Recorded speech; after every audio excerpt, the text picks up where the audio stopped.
It doesn't have probably to is. be. It doesn't have, You should unmute it when you want to talk. well, no, I can talk through this. I want to make sure I'm on a double. Oh, that's true. Yeah, you Right. guys should mute. That's right. You should mute your computer microphones. It doesn't have to be. It doesn't have. You should unmute it. Now we're- Okay. now we're That's the hearing YouTube. That's just because we were here through YouTube. So we are out on YouTube. Okay, we are ready. Thank you for your patience, everybody. Welcome to the 2022 organizational meeting. Apologies for the delay getting out on YouTube. We had an issue with the video monitor here at Town Hall, and we are working through that. Why is that not coming through? Oh, because only that microphone is coming through there. They can hear you on the mic. We'll hear them through there when they talk. Got it. So. We'll start with the pledge to the flag. I pledge allegiance to the flag of the United States of America and to the republic for which it stands, one nation, under God, indivisible, with liberty and justice for all.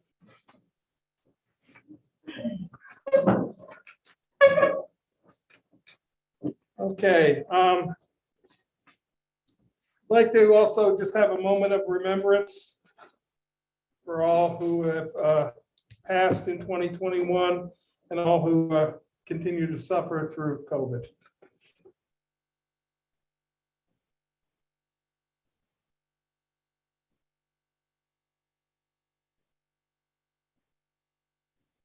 Thank you. Kate, will you do the roll call, please? Councilman Coleman, Present.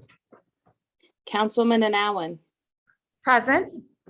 Councilman Paddock. Here. Councilwoman Smethis. Here. Supervisor Baden. Here. Okay, just a reminder to the board members, especially those present, speak up so the microphone will pick up. We will begin tonight with Justice Laflamme, who graciously has offered her services to do the oaths of office. For the board members, some of this is ceremonial because Town Clerk Gunberg has already sworn in some of the people already as of Friday. So it is somewhat ceremonial, but we normally do this on New Year's Day. We decided to not do that in light of COVID. So we're doing it this year. So our first person to be sworn in will be Town Clerk Kathleen Gunberg. So just we will pass it to you. Kathleen Gunberg, would you please Yes. repeat after me? And by the way, it is my utmost pleasure to be able to swear you in without using Thank you. any foul language. We're just going to follow the oath right here. Got it. I, Kathleen Gunberg, I, Kathleen Gumberg, solemnly swear or affirm solemnly swear that I will support the Constitution of the United States that I will support the Constitution of the United States and the Constitution of the State of New York, and the Constitution of the State of New York, and that I will faithfully discharge the duties of the office of Town Clerk and that will faithfully discharge the duties of the office of the Town Clerk according to the best of my ability. according to the best of my ability. And thank you. You have more than surpassed the best of your ability. It is amazing how you bring Thank so you. much light and efficiency to your role, along with a whole bunch of other stuff. So next on my list is Jeffrey Fry, Highway Superintendent. Yes, he is not in attendance, but he has already been sworn in. So we'll move on to the next person. It's bad because I wanted to thank him for clearing the roads last time I had to go out in the middle of a snowstorm for an arraignment. So The next person we have is Michael Baden, Town Supervisor. Have you been sworn in? I have not. All right, Mr. Baden. Repeat, My back here. raise your right hand. I, Michael Baden, solemnly swear or affirm I, Michael Baden, solemnly swear that I will support the Constitution of the United States that I will support the Constitution of the United States and the Constitution of the State of New York, and the Constitution of the State of New York, and that I will faithfully discharge the duties of the office of Town Supervisor that I will faithfully discharge the duties of the office of Town Supervisor according to the best of my ability. according to the best of my ability.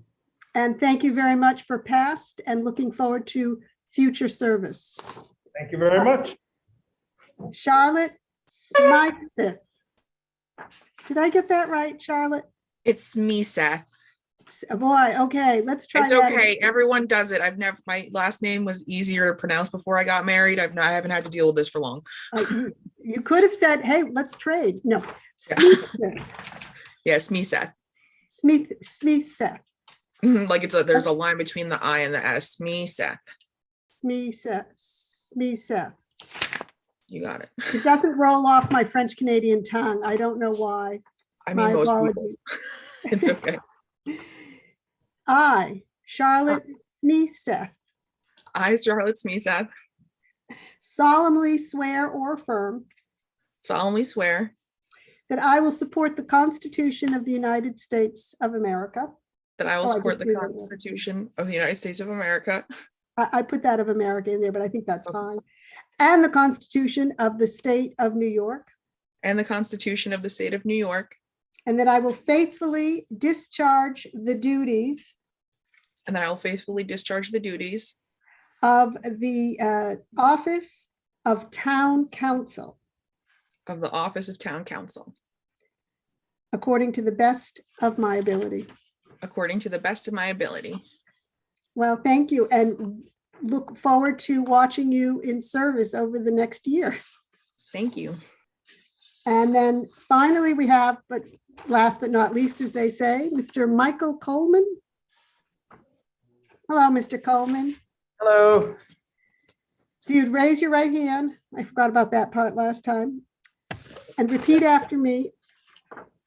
I, Michael Coleman, I, Michael Coleman, solemnly swear or affirm solemnly swear that I will support the Constitution of the United States that I will support the Constitution of the United States, and the Constitution of the State of New York, the Constitution of the State of New York, and that I will faithfully discharge the duties of the office of Town Council and that I will faithfully discharge the duties of the office of Town Council according to the best of my ability. according to the best of my abilities. Fantastic. Thank you all very, very, very much. Thank you very much, Justice Laflamme. We greatly appreciate your assistance this evening, and My pleasure. great. All right, I'm going to, I had a late night arraignment, so I have half eyes right now. I'm going to say goodbye, good night, and best of luck in the upcoming year. Thank you very much. Thank you. Okay. So for the new board members, there are a number of resolutions that we will be adopting tonight. We will go through each one. The resolution will be read. We'll ask for a motion and a second, at which time there'll be discussion.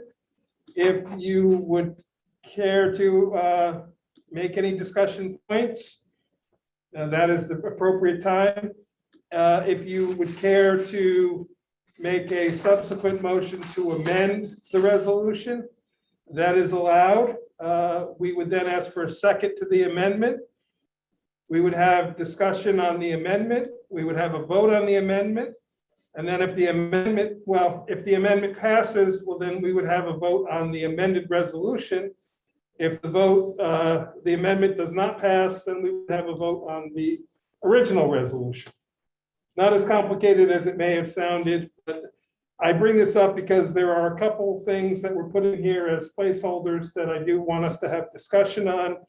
And there may be amendments made from the floor on some of these resolutions. So, starting with resolution number 1 of 2022. And this is the recommended resolution. The town board accepts the agenda for the 2022 Town of Rochester organizational meeting as prepared by the supervisor. I'll make that motion. Do I have a second? I'll I'll second. second. Okay. Any questions or discussion on that? And this is a motion that we will be doing moving forward. Since I prepare the agenda without input, I mean, that people can make requests, but since the supervisor prepares the agenda, this would be the appropriate time. If anybody wanted to add resolutions, you still can add them as we go as well. But this is an acceptance of the agenda as it's prepared. So, Kate, do you want to do roll call votes, or do we want to just say anybody opposed, which is certainly much easier? What is your preference? Anybody opposed would work. Okay, so we could do anybody opposed and then, or any recusals, and you do them. But then we don't have to do a roll call on every single motion. It'll be assumed that there are ayes unless there's a no. Right. Okay, so with that, I'll ask you to call the vote. Are there any recusals? No. Any nays? All ayes? Okay, the motion passes. Next, adopting rules of order of the town board of the town of Rochester. This is the recommended resolution. Whereas town law, section 63 provides that the town board may determine the rules of its procedure. Now therefore be it resolved that the following rules of order be and the same are hereby adopted pursuant to town law 63. These are the rules of the town board of the town of Rochester. They are based on sample rules of order as per the New York State Association of Towns. Number 1, the supervisor shall preside at all meetings of the board and shall preserve order and decorum in debate. Number 2, the supervisor immediately following the opening of every regular meeting of the board shall proceed to the regular order of town business as follows: reception of petitions and other communications, address to the town board, reports of committees, reports of officers and departments, and introduction of resolutions and motions. Number 3, public hearings. It shall be the duty of the supervisor to preside at all general or special business hearings, to instruct all persons addressing the board to state their names and addresses, and to request those in favor of the proposal before the board to speak first, and those in opposition to speak last. At such hearings, the board may, by special rule, prescribe the time to be allotted to each speaker and the number of times each speaker may speak. Number 4, at the close of the public hearing as provided for in paragraph 3 above, the supervisor may grant any member of the public in attendance at such meeting a reasonable opportunity to be heard on any question or subject in which the town or its government is concerned. Number 5, every resolution or motion must be seconded before being put to a vote by the supervisor, and all resolutions or motions shall be recorded in their entirety in the official minutes of the town board. Number 6, the supervisor may offer or second a resolution or a motion and need not relinquish the chair for such purpose. Number 7, no motion or resolution may be brought to a vote except by the majority of consent of those present, unless printed or typewritten copies thereof are presented to each member of the board 48 hours prior to the opening of the meeting at which such motion or resolution is offered. Number 8, no member shall speak more than once on any question until every member choosing to speak shall have spoken, nor more than twice in any case without leave of the board. Number 9, when a question is under debate, no motion shall be entertained unless A, for an adjournment or recess, B, for the previous question to lay on the table, C, to postpone to refer to a committee, or D, to amend. These latter motions are neither amendable nor debatable.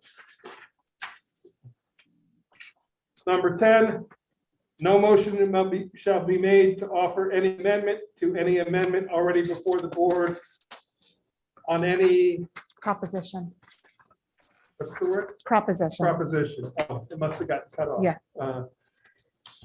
11, majority of vote of all the members of the board be required to suspend these rules of order. The majority of the board shall constitute a quorum. Number 12, if the above stated rules are or come at any time in conflict with the statutory law shall take precedence.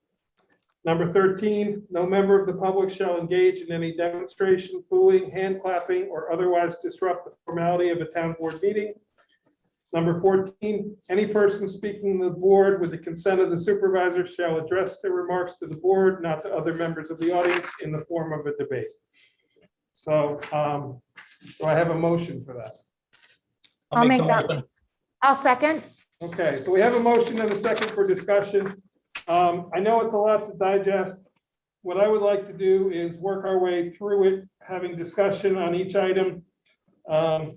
If we want to amend a section of it, we can have an amendment on that section and vote on that section, and then we can adopt the full rules of order as one amended, if that is agreeable to everybody. So number 1, the supervisor shall preside all meetings of the board and shall preserve order and decorum in debate. I think that's, does anybody have any questions or concerns with that one? Okay. Number 2, the supervisor immediately following the opening of every regular meeting of the board shall proceed to the regular order of town business as follows. Reception of petitions and other communications addressed to the town board, reports of committees, reports of officers and departments, and introduction of resolutions and motions. It's somewhat similar to the way we do it. We have been doing it slightly different. And this would be for a regular meeting, the regular business meeting. What I would like to propose is that the first would be well, the question is, do we want to start out the meeting with public comment, or do we want to continue? Do we want to have the liaison reports of various things and the public comment after that, which is what we have been doing? So that's the first question. If we do want to do that, then the first order of business should be the financial report. Then we should, after that, have the report from the attorney for the town. Number 3 would be the report from the town clerk. Number 4 would be the report from the highway superintendent. Then number 5 would be the supervisor's report, which would include the communications. Then we would go to the liaison reports, which is the reports of committees. Then we would go to public comment. Then we would go to resolutions. And then we would go to discussion items. That would be my preference for the way we do it on a regular basis. If anybody has any thoughts on that, I would ask for that discussion now. I'm happy with how we've been doing it. Okay. So with that, then I would ask that I'll make the amendment to section 2 as was just presented. Do I have a second for that amendment? I'll second. Okay. So let's do a vote on that amendment now, and then we'll move on. Kate, as far as recording these, if you want to record them as like 2A, 2B, if that makes sense to you, and that way we don't get out of order. Okay. So Kate, why don't you call the amendment to section 2? Okay. Are there any recusals? All ayes. Yeah, I Okay. should say, are there any nays? Sorry. That's okay. I know it's unusual. It's the way the legislature has been doing it, and it seems to work. Okay. Next, public hearings. The duty of the supervisor to preside at all general or special business meetings to instruct all persons addressing the board to state their names and addresses in the request. Now, the part, I would like to make an amendment that we delete that part about all in favor speaking first and all in opposition to speak last. So I would delete everything from the and to the end of that sentence and at last. And then the last part, I would leave that in. That we may by special rules prescribe the time to be allotted to each speaker. If we have a large public hearing and a lot of people who want to speak, sometimes that becomes necessary. So I'll make that amendment. Do I have a second to that amendment? Second. Is there any discussion on that amendment? I just don't think it's feasible to ask people to speak. I've never seen it before. I was a little surprised when I saw this in the template. I've seen it in other boards, but I agree with your amendment, Mike. Okay. If there's no other questions, then Kate, if you can call the amendment for number 3. Are there any recusals? Are there any nays? All ayes. Okay. Number 4, I would propose that we remove that because we've already put public comment in number 2. Normally at a public hearing, we do not have additional public comment. So I would propose that we remove number 4. I'll make that amendment. Do I have a second? I'll second. Are there any thoughts on that?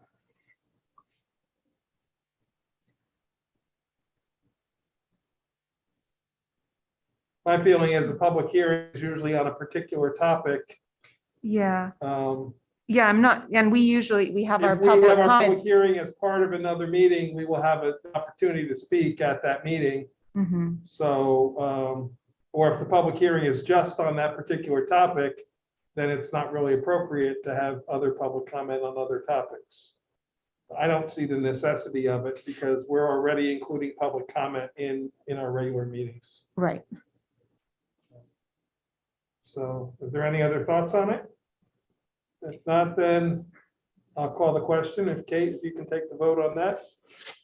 Any recusals? Any nays? 5 ayes.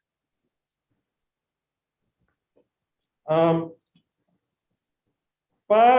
6 are pretty much standard.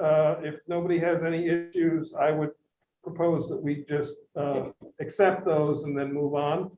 Because I'm really, we're only dealing with anything we're making amendments to right now. Would everybody be in agreement on that?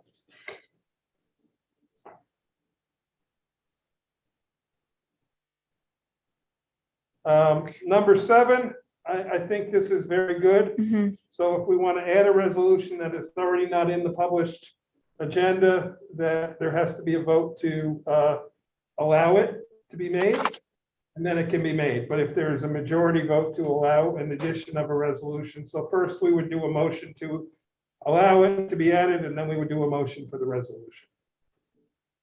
Does anybody have any issues with that? If not, we will leave it as is. Number 8, Aaron, I know you had some thoughts on that. Do you want to make it, do you have an amendment idea for that? No, I don't. I think this is something that I liked, but it's a little different than the way we've been doing things. So basically, we'd be a little more aware. Every board member has a chance to say something about the resolution or question or issue, and it's kind of more like a circle process. So everyone gets their chance to say what they think before someone gets to speak another time. So that, I mean, this is up to the board, but on whether or not this is how we want to conduct our meetings. But I think it's a little more equitable, and well, as we'll get to, we can always suspend the rules for a certain discussion if we wanted to have more back and forth. So Adam, you have any thoughts on it? Yeah, you're just gonna have to remind me of it, that we put that rule in there as I get off on a tangent. well, you have every right to go off on a tangent, because other people do too. Charlotte or Michael, any thoughts on it? I don't have a problem with the first part of it. I don't know that we need the second part of it about no more than twice. I think. Oh, right. Yeah. We can take that out. So you want to make it? Yeah, so yeah, yeah, thanks for catching that, Michael. I'd like to make a motion to amend number 8 to remove everything after the comma, After spoken. after the word spoken, and just end it there. Michael, you want a second? I'll second that. Okay. So we have a motion and a second. Kate, you want to call the vote on number 8 as amended? Are there any recusals? Are there any nays? 5-0 aye. Okay. Number 9, it's more or less standard procedure for when there's a motion on the table. That unless somebody is making a motion to amend, basically those are the 4 options when there's a motion on the table of what can be done. So you can adjourn or recess the meeting. You don't actually have to vote, Right. which is always interesting. You can lay it on the table, which is essentially tabling. C is you can postpone or refer to a committee. In our case, we don't really often have committees, but occasionally we do. Or somebody can vote to or make a motion to amend. Is everybody okay with that as written? Okay. So number 10 basically says you can't make an amendment to an amendment before the board has voted on the first amendment. Right.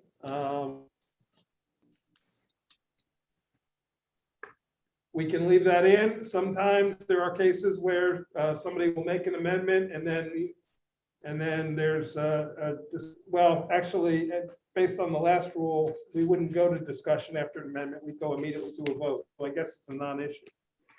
If somebody wanted to then make another amendment. Because even if an amendment passes, somebody still has the ability to make a second amendment to the vote that just might have passed. Right. So having said that, I don't think there's any reason not to change that. Number 11 is basically if we want to suspend our own rules of order, you have to have a motion to do that. I think it's a matter of just civility and respect. We've adopted the rules of order, so unless someone has an issue with it, I would say my opinion is to leave that. Any other thoughts? I think could be good to suspend them during certain types of discussions if we wanted, so. Right. And I guess we would suspend them for a period of time and then we would go. Yeah. Right. Make a motion to go back to the rules of order. Number 12 is pretty obvious. Our rules can't be in conflict with the statutory law. I don't think there's any need to amend that. Number 13, we already have it somewhat in our town.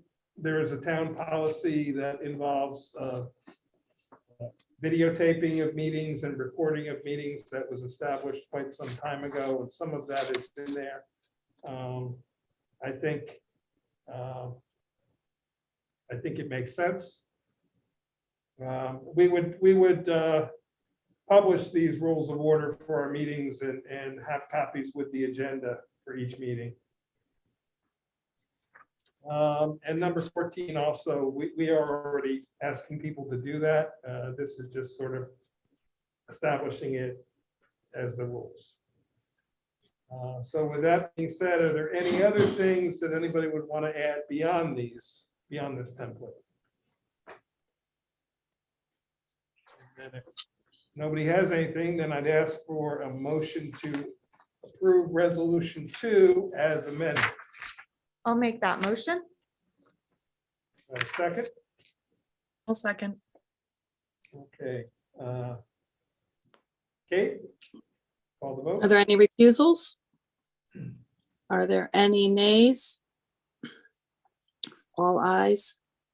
Okay, resolution 3 of 2022. This will be our agenda policy for town board meetings.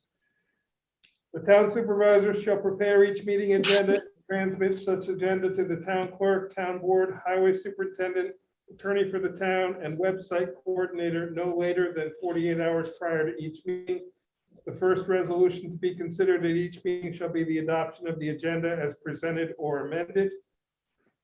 A town board member, the highway superintendent, the town clerk, a town justice, or any department head or supervisory employee of a department who wishes a resolution or discussion item to be placed on the agenda shall forward such written requests to include the written resolution and or supportive documentation to the supervisor no later than 7 days prior to the meeting.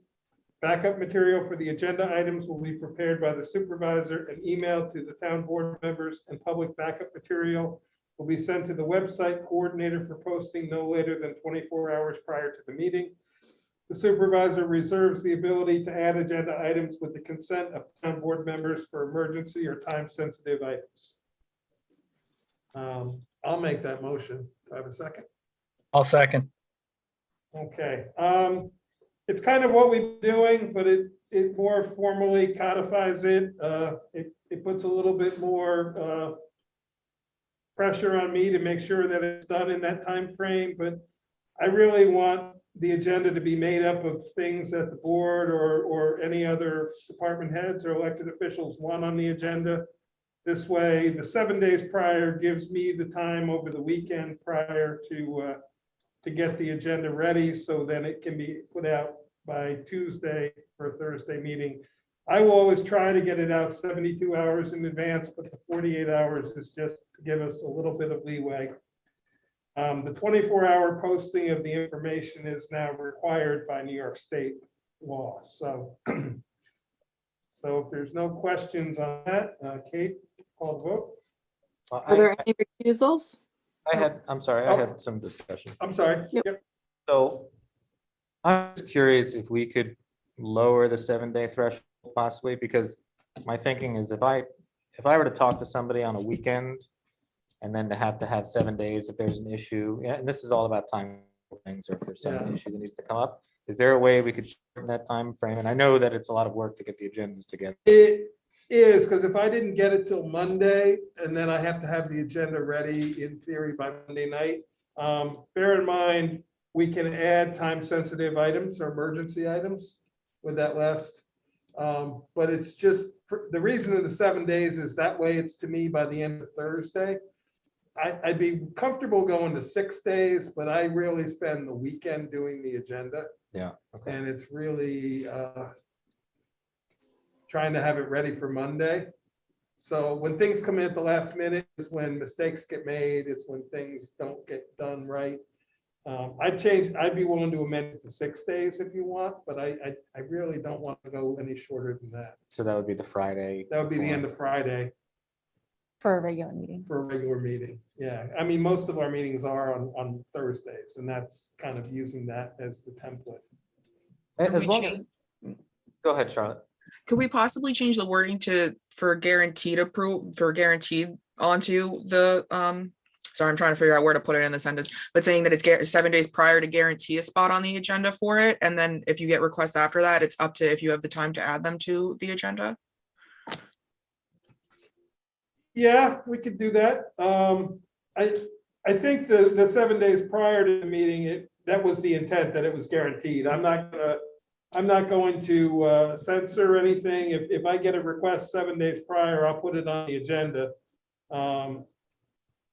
Bearing in mind that it's up to the board member to get me the information that's the backup for it as well. We kind of have been doing already, but sometimes some board members have like called me and said, hey, can you put such and such on the agenda?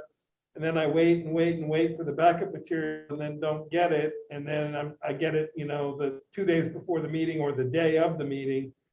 And then it's scurrying to get it out to everybody and follow the correct laws. So I guess we could add the word guaranteed somewhere in that first part. Possibly at the end for 7 days prior to the meeting for guaranteed posting. Sure. Or how about for guaranteed addition? In addition, yeah, that sounds great. Okay.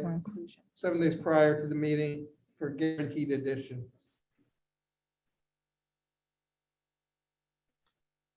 And if the board wants, we can amend that to go to 6 days, and I'm okay with that, because as long as I have the weekend.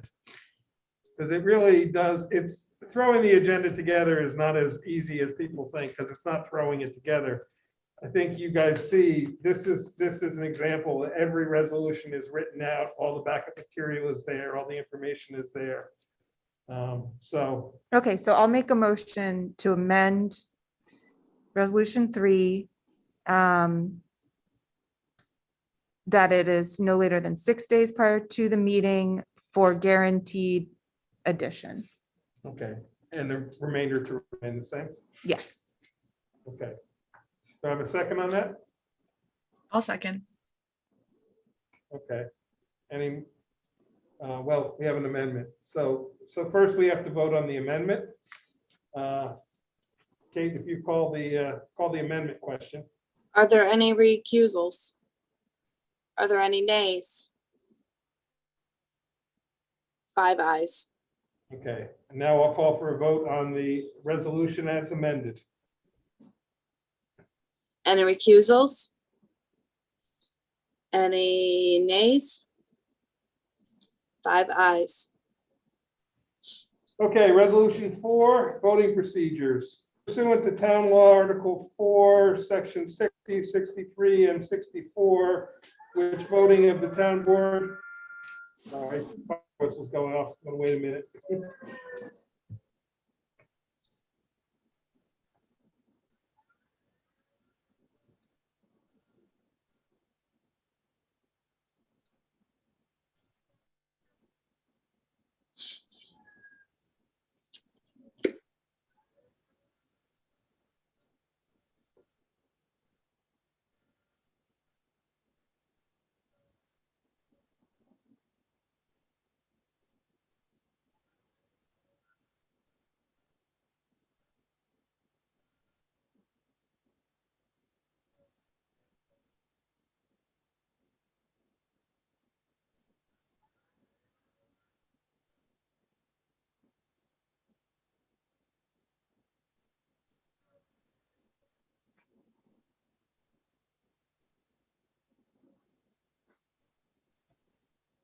Okay, resolution 4, pursuant to Town Law, Article 4, Section 60, 63, and 64, which voting of the town board will be taken by voice vote of ayes and noes, unless a roll call is requested by a council member. Roll call voting shall be conducted in alphabetical order of each council member, followed by the town supervisor. The town clerk or appointed minute taker shall keep a record of the vote of each council member for each vote. Do I have that motion? I'll make that motion. Do I have a second? Second. Any discussion on that one? Okay, Kate? Are there any recusals? Any nays?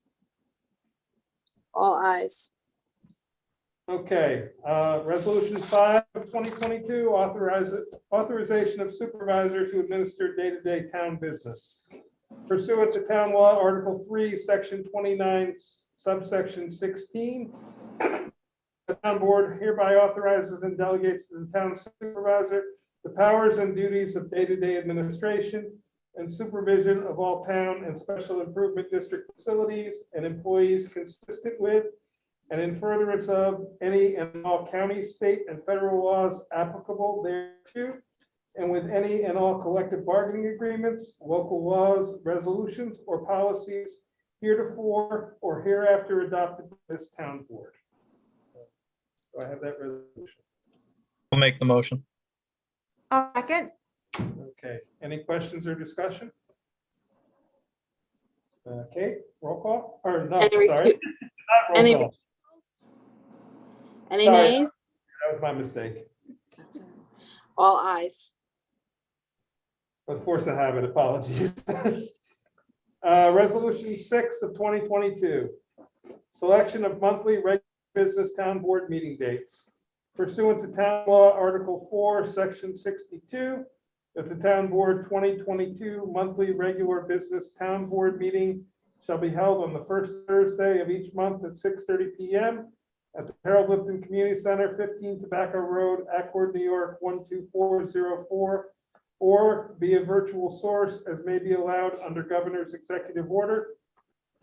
And request the town clerk to post legal notice of such meeting schedule. Those dates are January 6, 2022, February 3rd, March 3rd, April 7th, May 5th, June 2nd, July 7th, August 4th, September 1st, October 6th, November 3rd, and December 1st. Do I have that motion? I'll make that motion. Do I have a second? I'll second. Okay, any Aaron. questions or discussion?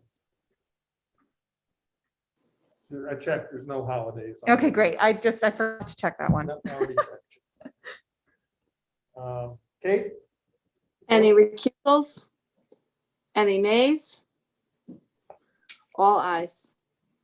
Okay, resolution 7 pursuant to town law article 4, section 62. The town board 2022 monthly workshop town board meeting shall be held on the third Wednesday of each month at 6:30 PM at the Harold Lipton Community Center, 15 Tobacco Road, Accord, New York, 12404, or via virtual source as may be allowed under Governor's Executive Order, and request the town clerk to post legal notice of such meeting schedule. Those dates would be January 19th, February 16, March 16, April 20, May 18, June 15, July 20, August 17, September 21, October 19, November 16, and December 21. I'm going to make that motion. Do I have a second? I'll second. Okay. So for discussion, this is a change. We currently normally meet the first and fourth Thursday. The last Thursday is our audit/workshop meeting. We audit the bills and then we go into the workshop. It's sometimes difficult when it's only a week before the next meeting that anything that comes out of the workshop, getting either information or getting it done.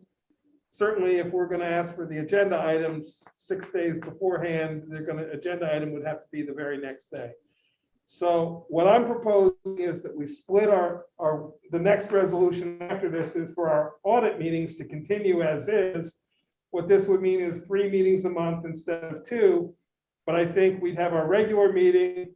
2 weeks later, we'd have our workshop meeting, and then a week later, we'd have our audit meeting.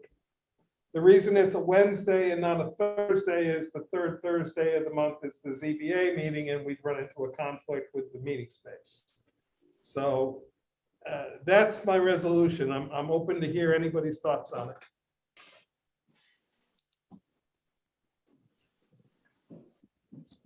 I mean, I think the only concern I had, Mike, was, my office is in Virginia and I don't necessarily know when I need to travel. So traveling in the middle of the week is more likely than if I could negotiate being earlier or later in the week. So We could make it a different day. Just Thursday wouldn't work. We normally try not to do meetings on Fridays. The third Tuesday is the county legislature meeting, which I regularly attend either virtually or in person. There is the third Monday. The question is that far enough after? We could go to the fourth Monday. No, that's sometimes planning board meetings. Yeah, they have So, and the fourth Tuesday is ECC meeting. So then if we don't do it, we could do it the fourth Wednesday, and then the fourth Thursday would be the audit meeting. no, let's keep it as is. And Yeah, if we need to. unless anybody, I just feel like we'll get a lot more accomplished out of the workshop meetings if there's more of a gap between that and the regular meeting. That's just my feeling. We'll work around it. So. Okay, any thoughts, Adam or Charlotte? Okay, if not, then Kate, I'd ask you to call the question. Any recusals? Any nays? All ayes. Okay, resolution 8. Selection of town board audit meeting dates pursuant to town law, Article 4, Section 62, that the town board meet to audit the town's bills to be held on the last Thursday of each month at 6 p.m. except November at the Harold Lipton Community Center, 15 Tobacco Road, Accord, New York, 12404, or via virtual source as may be allowable under the governor's executive order, and request the town clerk to post legal notice of such meeting schedule. Those will be January 27, February 24, March 31, April 28, May 6th, June 30th, July 28th, August 25th, September 29th, October 27th, Wednesday, November 30th, because the fourth Thursday is Thanksgiving, and December 29th. So I'll make that motion. Do I have a second? Second. For the board's information, there is no requirement that we actually meet to audit the bills. Each person could audit them independently. But if we are going to meet as a group, we must do it in public meeting. That's what we have always done. We've kicked around not doing it in public, but we've always ended up going back to doing it in public. Doing it as a group, I think Aaron and Adam can say, sometimes somebody catches something that somebody else didn't catch, or somebody has a question that maybe somebody else had the same question and didn't ask. So I think there's a big advantage to doing it in person. I'm doing it at 6 p.m., not 6:30, because if all we're doing is auditing the bills, in theory, we start at 6 and we're done by 7. Wanted to be conscious of Councilwoman Annalin's work schedule in the summer hours. So 6 p.m. seems to be a good compromise of when to start. So I had two, one is a question. Do we need to notice this meeting differently if we wanted to add like business items to it, or is, Yes. okay, So this meeting is only to audit the bills. great. It is an audit meeting, so if we want to add anything to the agenda, then we would have to add it as a special meeting to commence after the audit meeting. Okay, great. That was my question. And then second is the last 3 dates in the agenda are listed as 2021. Ah, So thank you. those should be changed to 2022. So do you want to make that amendment? So I will make that amendment to update the dates so that they all read 2022. Okay, and I'll second that amendment. So was there any more discussion on the original question before we do that amendment? Sorry. Okay, so I'll call the amendment, vote on the amendment first. Any recusals? Any nays? All ayes. Okay, and then vote on the resolution as amended. Any recusals? Any nays? All ayes. Okay, resolution 9 of 2022, designation of town banks pursuant to general municipal law, article 2, section 1011, and town law, article 3, section 29, that Sterling National Bank, BNY Mellon, Salisbury Bank, Ulster Savings Bank, and Key Bank Corporation shall be the depositories for town funds, and that the supervisor shall be authorized without limit to deposit funds at said financial institutions and other banks and trust companies that meet New York State, excuse me, for such institutions, paying the most favorable rates and charges available.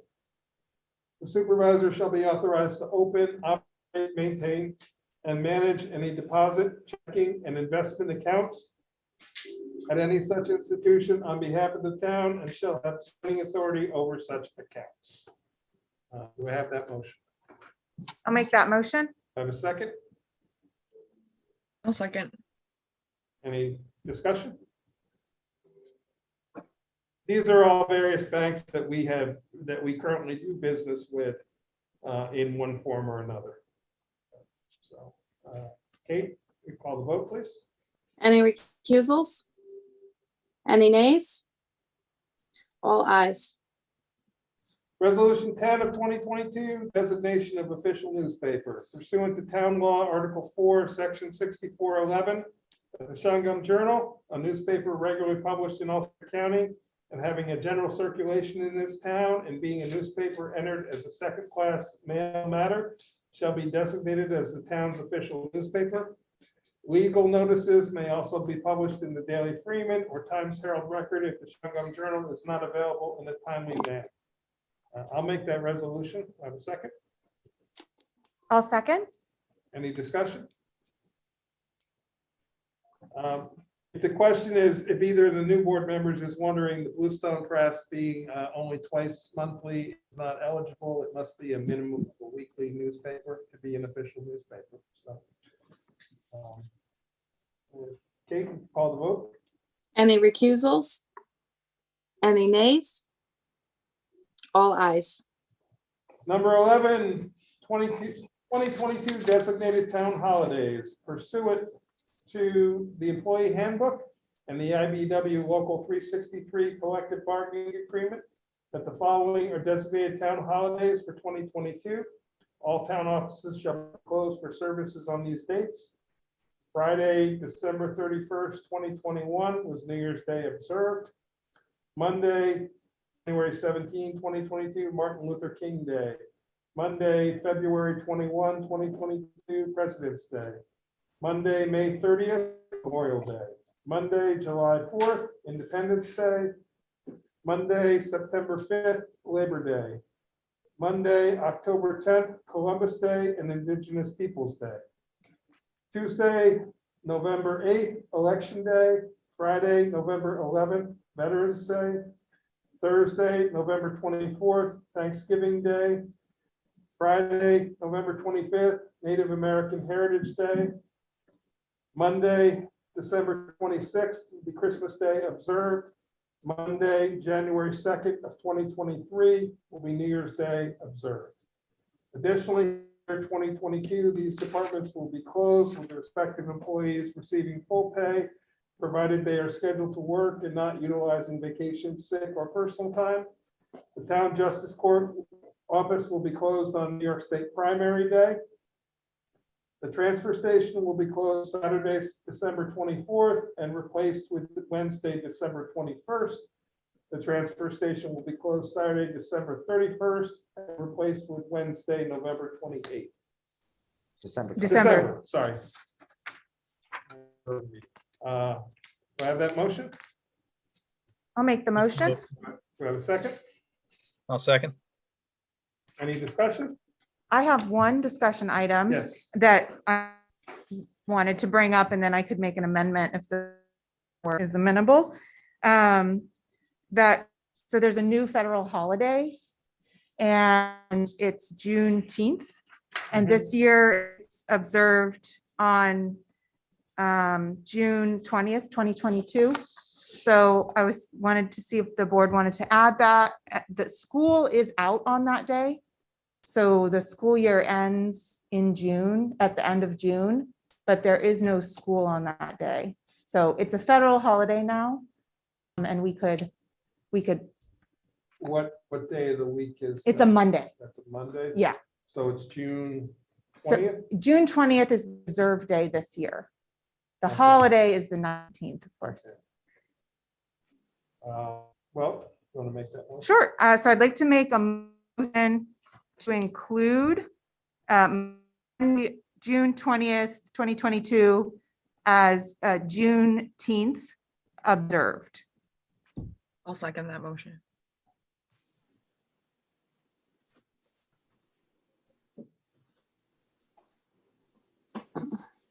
Okay, we'll call the vote on the amendment.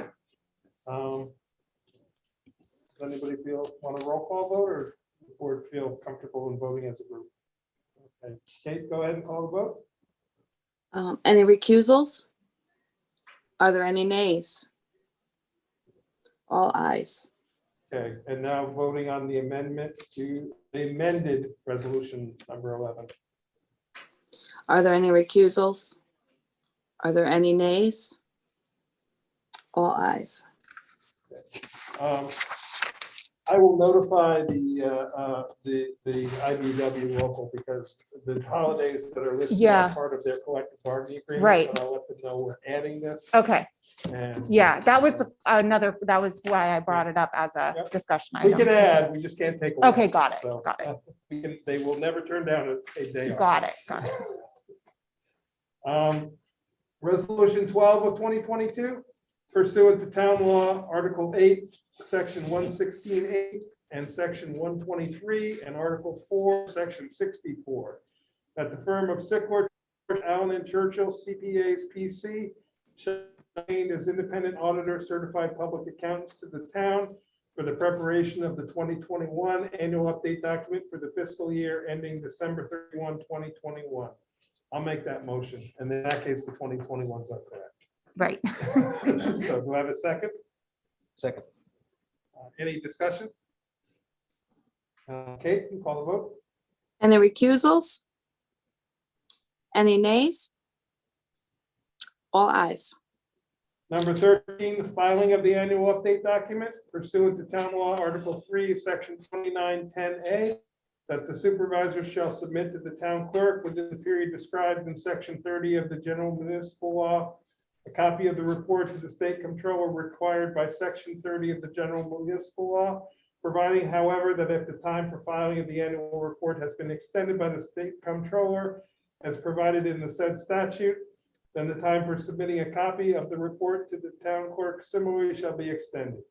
The town clerk shall cause either a summary of such report to be published within 10 days after receipt thereof in a form approved by the state comptroller, or notice that a copy of such report is on file in the town clerk's office and is available for public inspection and copying in the official newspaper and in such other newspapers as the town board may direct.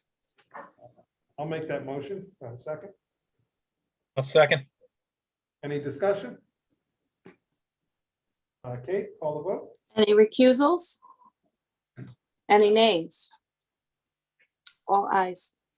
Okay, resolution 14, appointment of legal advisors pursuant to article or to town law, Article 3, 22B, that Mary Lou Christiana, Oh, the word of should be removed, sorry, shall be appointed attorney for the town, attorney for the planning board, and attorney for the zoning board of appeals at an hourly rate of $175 to be paid upon monthly itemized invoice, voucher, and audit, subject to the provisions of the use of professionals policy. The supervisor shall be authorized to retain additional counsel as necessary and appropriate. Do I have that motion? I'll make that motion. Do I have a second? I'll second. Any discussion? Kate, call the vote. Are there any recusals? Are there any nays? All ayes. Payment of advance claims, resolution 15. Pursuant to town law, Article 8, Section 118, that the town board authorizes the town supervisor to pay claims of utility services defined as electric, gas, water, sewer, fuel oil, and telephone services, postage, and freight and express charges not to exceed $1,000 in advance of submitted audit bills. All such claims shall be presented at the next regular meeting for audit, and the claimant and the officer incurring or approving the same shall be jointly and severally liable for any amount disallowed by the town board. Do I have that motion? Make the motion. I have a second? I'll second. Discussion? Kate, call the vote. Any recusals? Any nays? All ayes. Okay, resolution 16, authorization of highway superintendent purchases. Highway law, I should have said pursuant to Highway Law, Article 7, Section 142, 1A, that the town board authorizes the highway superintendent to purchase equipment, tools, and other implements to be used for highway maintenance, construction or reconstruction, snow plows, and that plows is the spelling in the law, or other devices for the removal of snow from the highways from monies appropriated for that purpose, not to exceed $7,500, subject to the conditions of the town procurement policy, without prior approval of the town board, except in the case of emergency repairs where statutory limits would apply. All such claims shall be presented at the next meeting for audit. I'll make that motion. Do I have a second? I'll second. Any discussion? Okay, you call the vote. Any recusals? Any nays? All ayes. Resolution 17, petty cash fund establishment. Pursuant to town law, Article 4, Section 64, 1A, that the town board authorizes establishment of petty cash funds of $300 for the town clerk tax collector and $200 for the recreation director, and that each department head shall be responsible for the accounting in accordance with town law, Article 8, Section 118. I'll make that motion. I have a second. Second. Any discussion? Okay, Kate, we call the vote. Any recusals? Any nays? All ayes. The next, I apologize, I received the numbers and I did email them to you. I will bring them up on my computer and read you the numbers.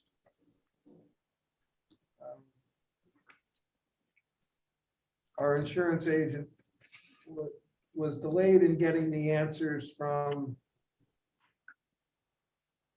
Mike, while you're pulling that up, may I please run to the restroom? My baby has moved.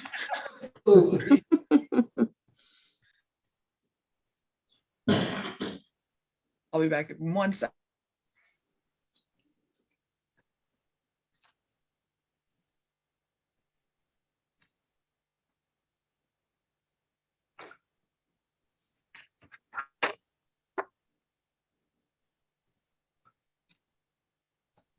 You emailed these today, Mike? No, I emailed you the contracts.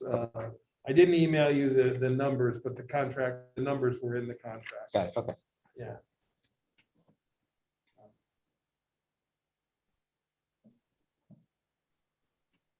Just wait for Charlotte to get back and then we will.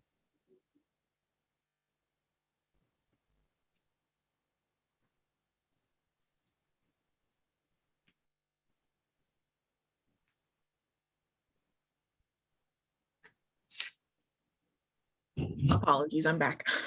But all right, okay. Pursuant to town law, section 64, 3, section 64, 3 and 4, and general municipal law, section 52, that the town board authorizes the supervisor to sign the insurance contract to secure full and adequate insurance to protect the property of the town against fire and theft, and submit it to the town, and to protect the town for the many exposures to liability for tort damages and other claims that exist today, as submitted by Sprague and Colleen for the year 2022. Those amounts are: property is $7,080.38. Crime fidelity is an addition is $50. Inland marine is $5,443. The general liability is a total of $21,046. That is the number, that the 362 that's there plus the additional amount. Automobile, $30,505. Umbrella, $14,267. Flood and earthquake, $1,217. Police professional liability, $2,080. Public officials, $8,899. Recreation, accident, and health is $1,010. The traveler's insurance policy is $537. The Breesley breach response is still to be determined. The insurance adjusters have not finalized that policy yet. That's our cyber liability policy. So we would adopt that separately at a later date. So I'll make the motion to adopt that. And Kate, I'll send you those numbers. Do I have a second? I'm sorry, can you tell me the crime fidelity one again? Crime fidelity is $50 for the year. What was the one that you said was an addition before in the marine? That's the crime fidelity. The crime fidelity is the one that was not listed on the original grouping. And the general liability, we made a payment in December for the policy of $362. And then the total amount of general liability is $21,056, which is the total of the 362 plus the additional. Okay, so I'll second that. Got it. Thank you. Sorry. Any discussion? If not, Kate, I'll call the question. Any recusals? Any nays? All ayes. Okay, resolution 19 of 2022, town contractual services pursuant to town law, Article 4, Section 64-6, that the town board approves the following contractual service expenditures for the fiscal year ending December 31, 2022, and authorizes the supervisor to execute on behalf of the town any related contracts upon submittal of an accounting by the organization of the use of the, say, 2021 funding, and the expectation of the purpose of the 2021 funding. Supervisor shall verify the operation of the organization in 2021, that should say 2022, due to the COVID-19 pandemic. So I'll make the motion as amended. Does the board want me to read each individual one, or can we say as presented? Okay. As presented. As presented. Do I have a second on as amended with the 2020 change to? I'll second 2021 that. And the 2021 change to 2022. Okay, I have a motion and a second. So Kate, if you can do the vote on, any discussion or questions? Any recusals? Any nays? All ayes. Okay. Now call the vote on the amended resolution. Any recusals? Any nays? All ayes. Okay, resolution 20 of 2022, personal vehicle use. Pursuant to town law, Article 8, Section 116(1), the town vehicles shall be utilized for the conduct of town business when available. However, the town board authorizes employees and officials of the town to utilize personal vehicles in the conduct of town business with prior authorization from their department head, the supervisor, or resolution of the town board. Such person shall be eligible for reimbursement at the IRS reimbursable per mile rate for documented use upon presentation of documentation and audit. Currently, as of January 1st, that is 58.5 cents per mile. I'll make that motion. Do I have a second? I'll second. Any discussion? Okay, we call the vote. Any recusals? Any nays? All ayes. Okay, resolution 21 of 2022, employee clothing and footwear allowance. The town board authorizes the town supervisor to make payment of the following 2022. Sorry, bad cut and paste there. Clothing and footwear allowances to be paid with the first payroll of 2022 upon receipt of vouchers by the employees. Receipts must be submitted equaling the amount before December 1st, 2022. The town board authorizes the supervisor the authority to verify compliance. The highway department, 10 employees at $300. The laborer buildings, 1 employee, $300, and laborer transfer station, 3 employees, $300. Do I have that resolution? I'll make the motion. Have a second? Second. Discussion? Okay, Kate, call the vote. Any recusals? Any nays? All ayes. Resolution 22 of 2022, general fund budget modifications. The town board authorizes the budget officer to make budget modifications to the 2022 general fund as follows. Creating budget line A 1355.113, assessor aid provisional, 35 hours per week, funded in the amount of $30,940. And reducing the funding for budget line A 1355.112, assessor field worker in the amount of $30,940. I'll make that motion. Do I have a second? I'll second. Discussion? Okay. Well, yeah, did you send us the I description? did not Okay. send the job description Okay. out. So for background on this, our assessor field worker has been unable to work for a period of time. I spoke with our human resources officer. I spoke with the county personnel office. The assessor aide provisional is a job title that the town already has created at quite some time ago as a full-time position. It is a position that is competitive under civil service law, which is why we would be listing it as provisional. With that being said, there is no current listing in the county for a person for that position. So we would be allowed to appoint anybody who meets the criteria. The criteria is quite basic. The minimum requirement is an 8th grade education, actually. There are some skill sets involved in familiarity with standard office procedures. And quite frankly, this is more along the lines of what the job actually is. The assessor field worker is more an out in the field position. By doing this, we are not eliminating the other position. The assessor field worker still remains. The funding will be reduced, not even in the full amount, just partially in order to fund. And that amount, $30,940, is 52 weeks of that position at the rate of pay that the next resolution deals with. So it's a fix to get us somebody in the office, which we need right now desperately. And it will continue solving the problem while we wait to get answers on the person who previously had the job, when they will be able to return. Right, and the different position that we're now including, what you said, it's a more accurate description of what we need in the office.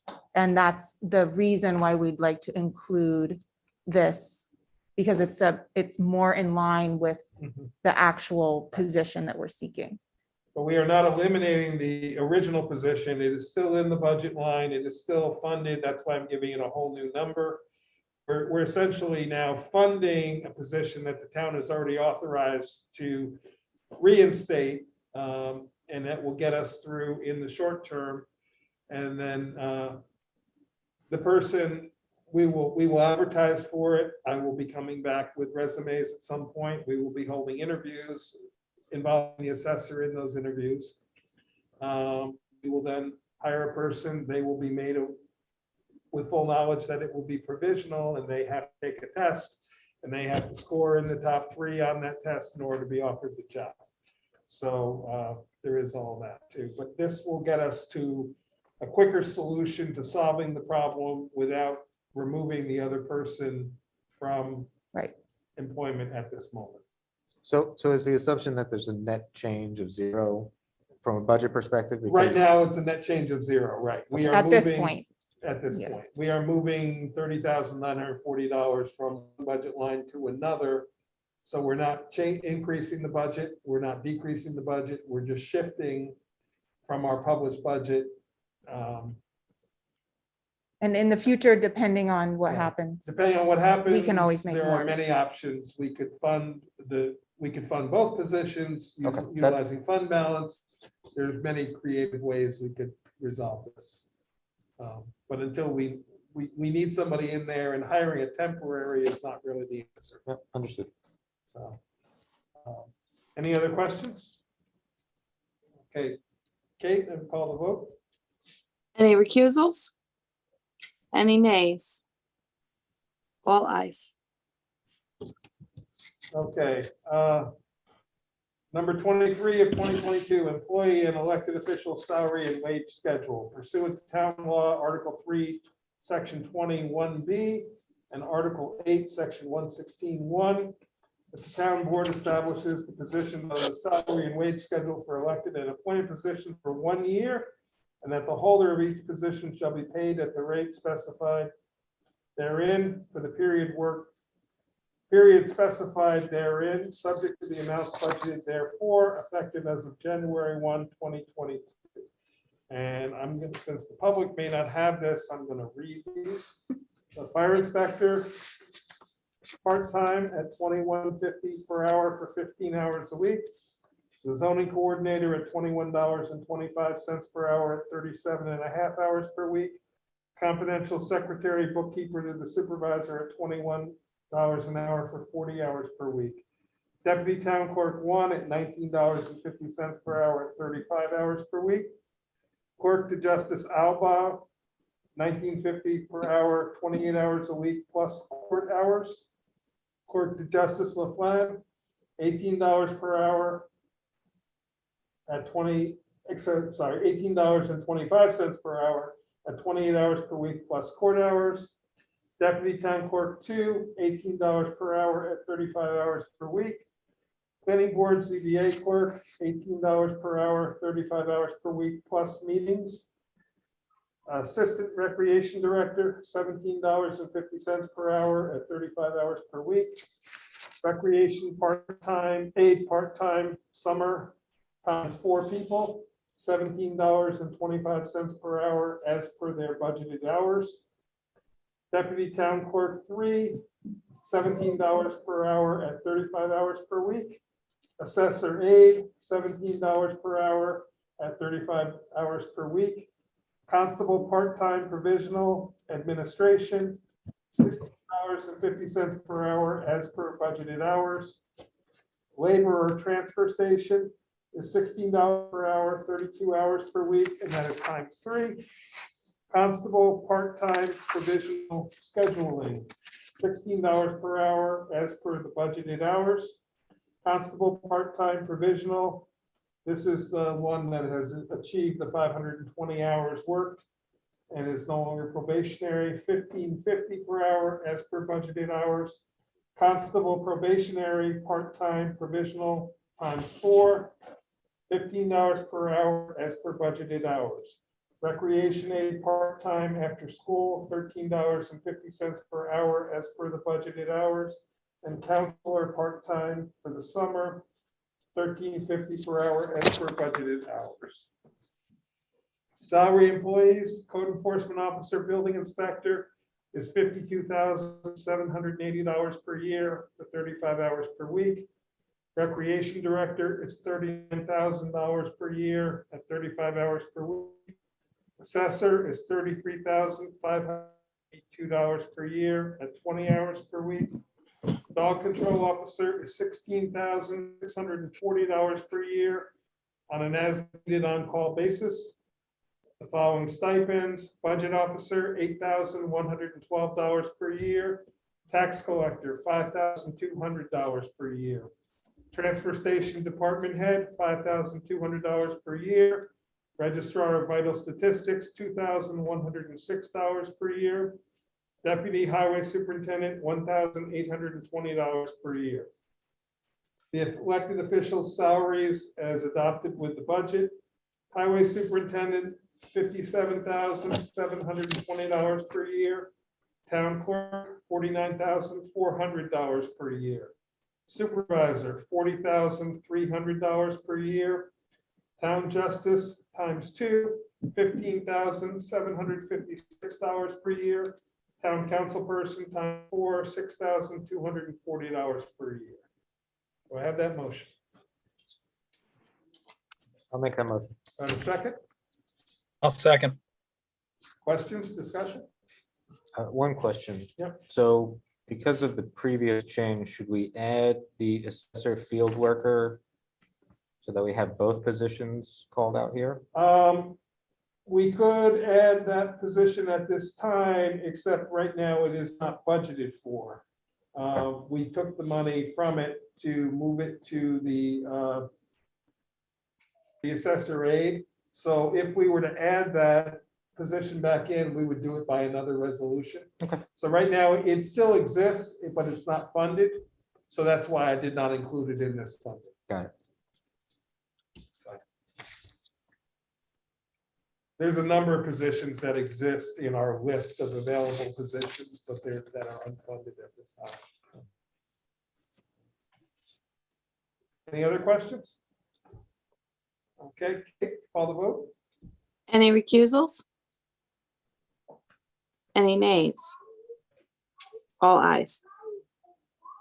Resolution 24, salary and wage schedule, highway department, buildings and grounds maintenance. Town law, I should say pursuant to town law, Article 3, Section 21B, Article 8, Section 116(1), and Civil Service Law, Section 208, that the town board establishes the hourly wage rates effective as of January 1, 2022 for highway department and buildings and grounds maintenance employees in accordance with the terms and conditions of the collective bargaining agreement negotiated between the town of Rochester and the International Brotherhood of Electrical Workers, Local 363, for the period January 1, 2020 through December 31, 2022. These are as follows. Employees hired prior to January 1st, 2014. Working supervisor, $29.81 per hour. HMEO mechanic, $29.03 per hour. HMEO, $28.38 per hour. MEO/driver, $27.18 per hour. Laborer, highway, $25.33 per hour.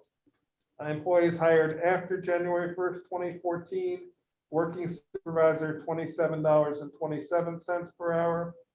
HMEO mechanic, $26.55 per hour. HMEO, $25.97 per hour. MEO driver, $24.85 per hour. Labor highway, $23.17 per hour. Labor buildings and grounds, $22.08 per hour. Do I have that motion? I'll make that Do I motion. have a second?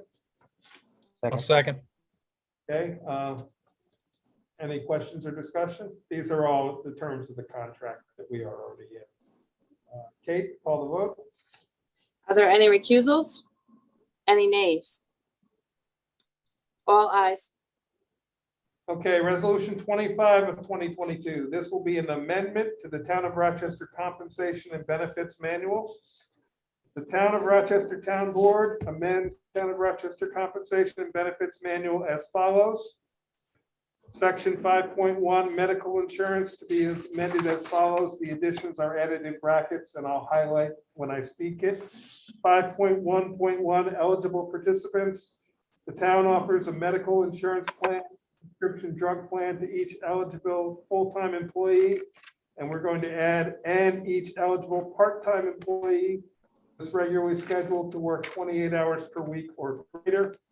And then continuing with existing and such employees, eligible family members, domestic partners are not eligible. Section 5.2, medical insurance buyout to be amended as follows. 5.2.1, eligibility, a regular full-time employee, and then adding or eligible part-time employee who is eligible for medical insurance coverage made available through the town may receive a cash buyout in lieu of receiving medical insurance benefits. To be eligible for the medical insurance buyout, the employee must provide documentation of comparable medical insurance coverage in a manner and form to be determined by the town, and sign an appropriate waiver of medical insurance coverage and waiver of liability to the town. I'll make that motion. Do I have a second? I'll second. Questions or discussions? So the reason we're doing this is the employees who work 28 hours or greater, they are people who are scheduled on a 4-day work week. The town board has already extended dental benefits to them. We want to now extend medical ability to them as well, which also will then make them eligible for the buyout. They will still be considered part-time employees, not full-time for all other aspects of their job, but this will allow them to get medical insurance. And as we just created, this is 5, we have 5 town positions that this affects. Correct. There are 5 currently town for positions. this year. Yeah, we already made by resolution last year, the dental insurance that we added has already been made available to them. this will now make available to them the ability to either take the town's medical insurance or to accept the buy or to take the buyout if they already have comparable insurance.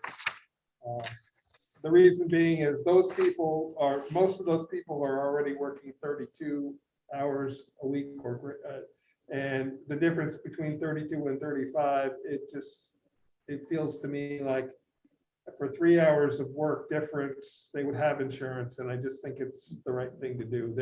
Their hours are limited to 4 days a week because their buildings are only open 4 days a week. It's not so much their choice, it's our choice.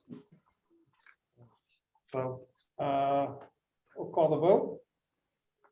Are there any recusals? Any nays? All ayes. Thank you very much. We will put together a redo of those pages and send it to all the employees so they have updated handbook. Resolution 26, establishment of deputy town supervisor. Pursuant to town law, Article 3, Section 42, that the office of deputy town supervisor shall be established by the town. I'll make that motion. Do I have a second? Second. Okay, Kate, call the vote. Any recusals? Any nays? All ayes.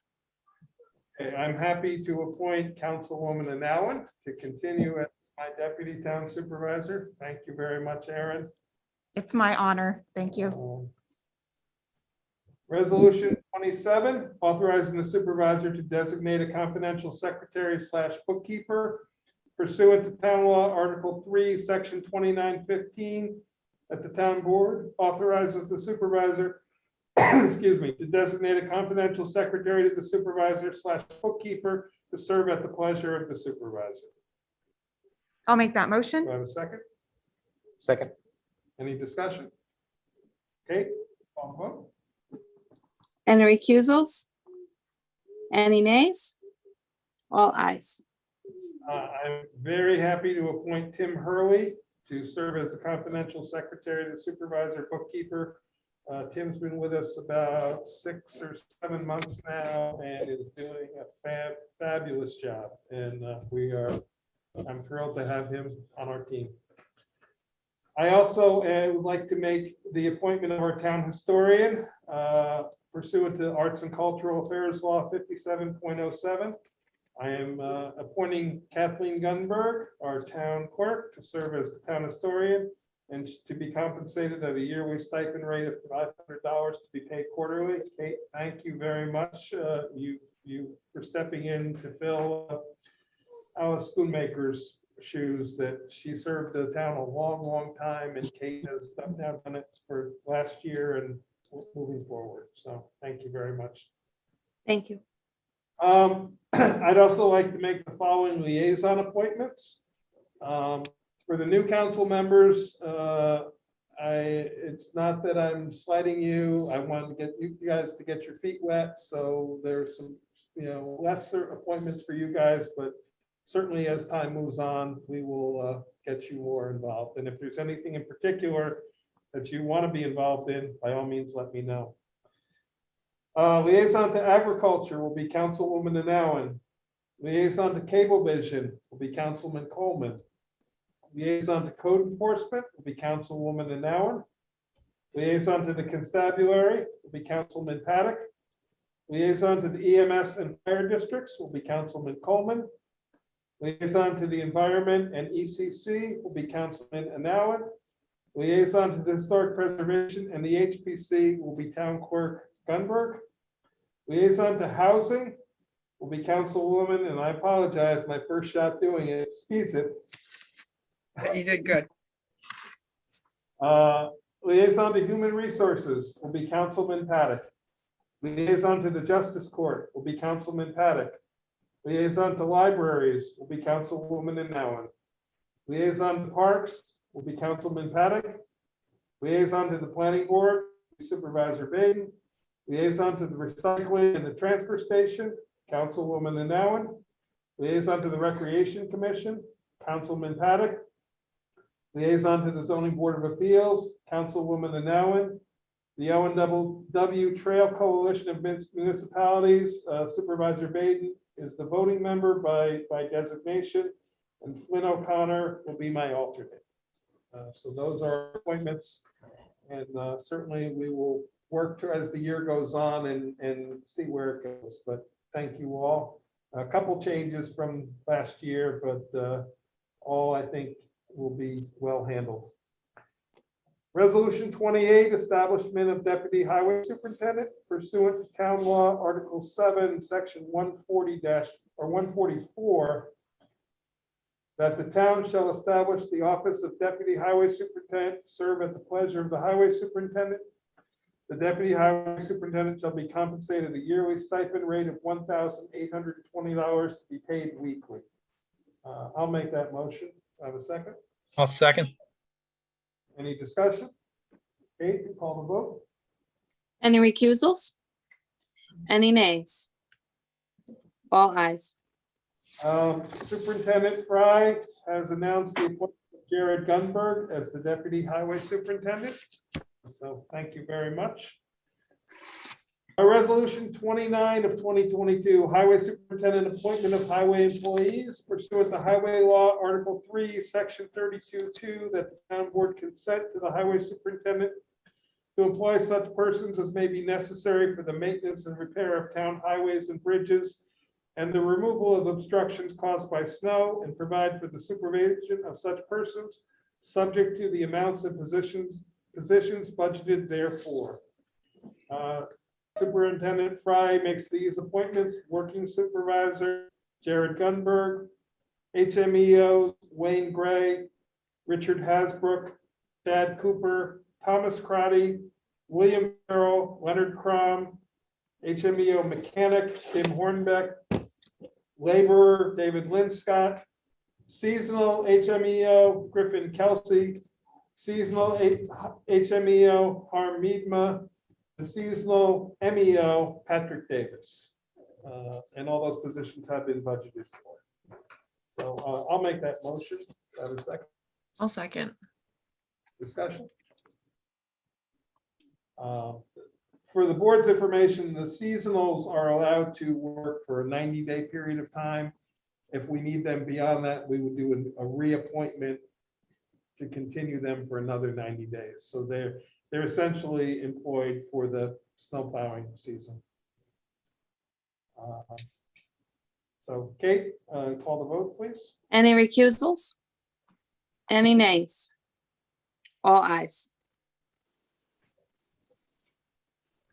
Resolution 30, appointment of highway superintendent duties pursuant to highway law, Article 3, Section 31(1), and upon consent of the highway superintendent, town board establishes the oversight and supervision of these duties to the highway superintendent: grounds maintenance and repair, parks maintenance and repair, rail trail maintenance and repair, and snow removal of town property, parking areas, and walkways. Do I have that motion? Motion? Do I have a second? Second. Questions or discussion? Okay, Kate, we'll call the vote. Any recusals? Any nays? All ayes. Resolution 31, designation of department head pursuant to highway law, Article 3, Section 31(1), and upon consent of the highway superintendent, the town board designates Jeffrey Fry as the department head of the buildings department and the transfer station.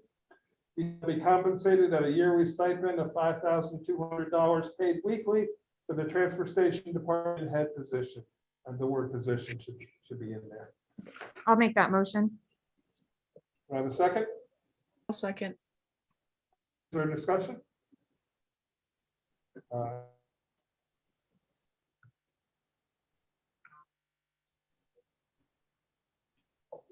You can call the vote. Are there any recusals?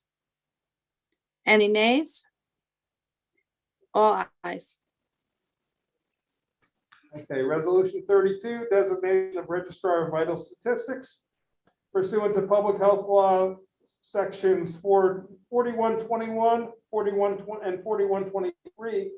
The town board designates the town clerk Kathleen Gunberg as registrar of vital statistics for a term to run concurrent with her town clerk term of office and to be compensated at a yearly stipend rate of $2,106 to be paid weekly. Do I have that motion? I'll make the motion. I have a second. Second. Any questions or discussion? Okay, you can call the vote. Any recusals? Any nays?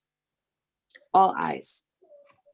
Establishment of deputy town clerks pursuant to Town Law, Article 3, Section 3010A, that the first deputy town clerk, deputy registrar, deputy tax collector, the second deputy town clerk, and the third deputy town clerk shall be established by the town to serve at the pleasure of the town clerk and shall be authorized to fulfill all duties of the town clerk in their absence. Do I have that motion? I'll make that motion. Do I have a second? Second. I'll second. I have a motion and a second. Any questions or discussion? Kate, if you call the vote. Any recusals? Any nays? All ayes. Kate, since you're present, I'll ask you to do the honors of your designation. Absolutely. I'd like to announce the appointment of Christina Ferrara as first deputy town clerk, deputy registrar, and deputy tax collector. Tabitha Zeba as second deputy town clerk, and Courtney Coffey as third deputy town clerk. Okay, thank you. And also the town clerk is authorized to engage additional deputies as may be needed, subject to the adopted budget. Resolution 34, designation of additional duties. With the consent of the town clerk, the town board designated the additional duties of highway department secretary to the second deputy town clerk and code enforcement building department clerk to the third deputy town clerk. Do I have that motion? I'll make that motion. Do I have a second? I'll second it. Any questions or discussion? Okay, Kate, can you call the vote? Any recusals? Any nays? All ayes. Resolution 35, designation of handicap parking permit issuing agents. Pursuant to Vehicle and Traffic Law, Section 1203-A1, the town board designates the town clerk, the first deputy town clerk, and the second deputy town clerk as handicap parking permit issuing agents. I'll make that motion. Do I have a second? Second. I'll second. Kate, this was a new one that I discovered in doing some research that we are supposed to adopt every year. So that's why it's now in there. We'll call the vote. Any recusals? Any nays? All ayes. Okay. Resolution 36, appointment of the town marriage officer pursuant to Domestic Relations Law, Article 3, Section 11C, that the town board appoints Kathleen Gunberg to serve as town of Rochester marriage officer with no compensation by the town. I'll make that motion. Do I have a second? I'll second. Any questions or discussion? Kate, you call the vote. Any recusals? Any nays? All ayes. Okay, resolution 37, appointment of dog control officer pursuant to Agriculture and Markets Law, Section 114.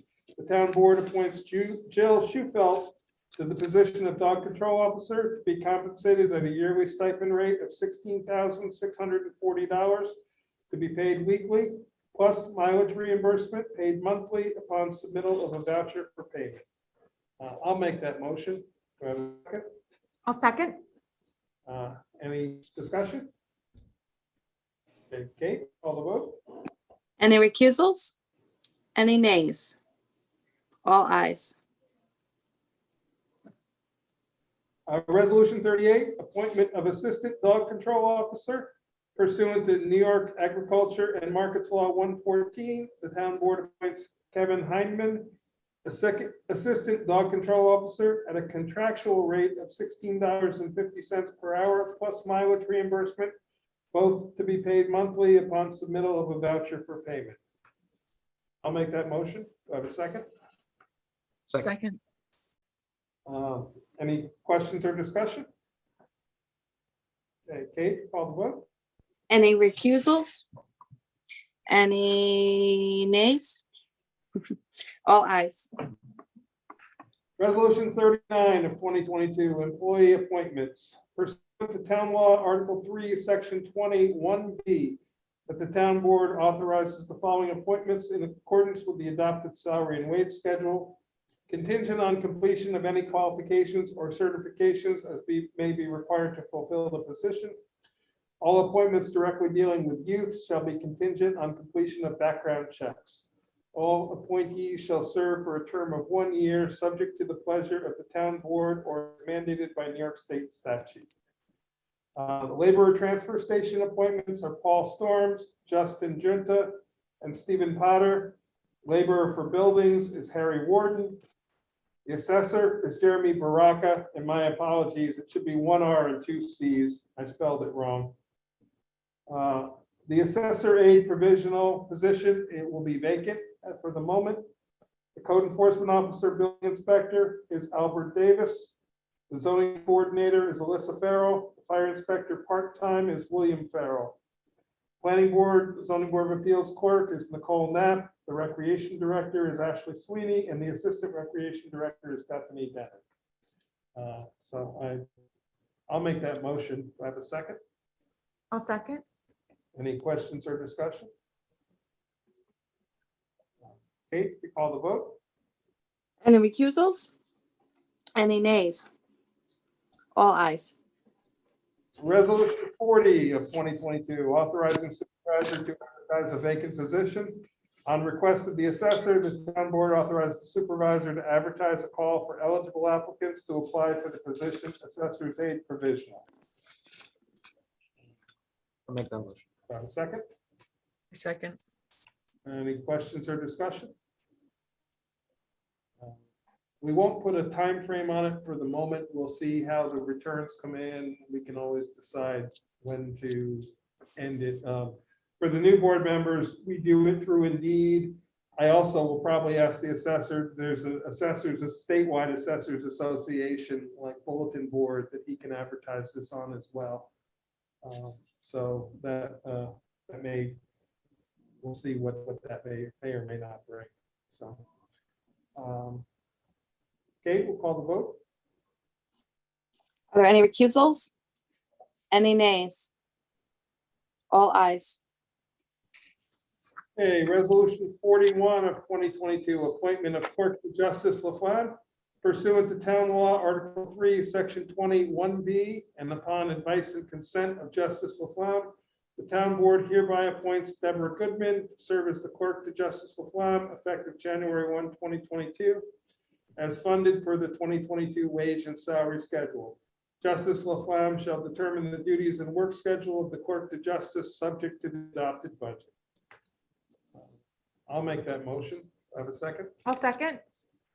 Okay, for the new board members, the clerk to justice is picked by the justice, but the town board must consent to the person, which is why we actually vote on these appointments as opposed to the deputy town clerks and the other positions.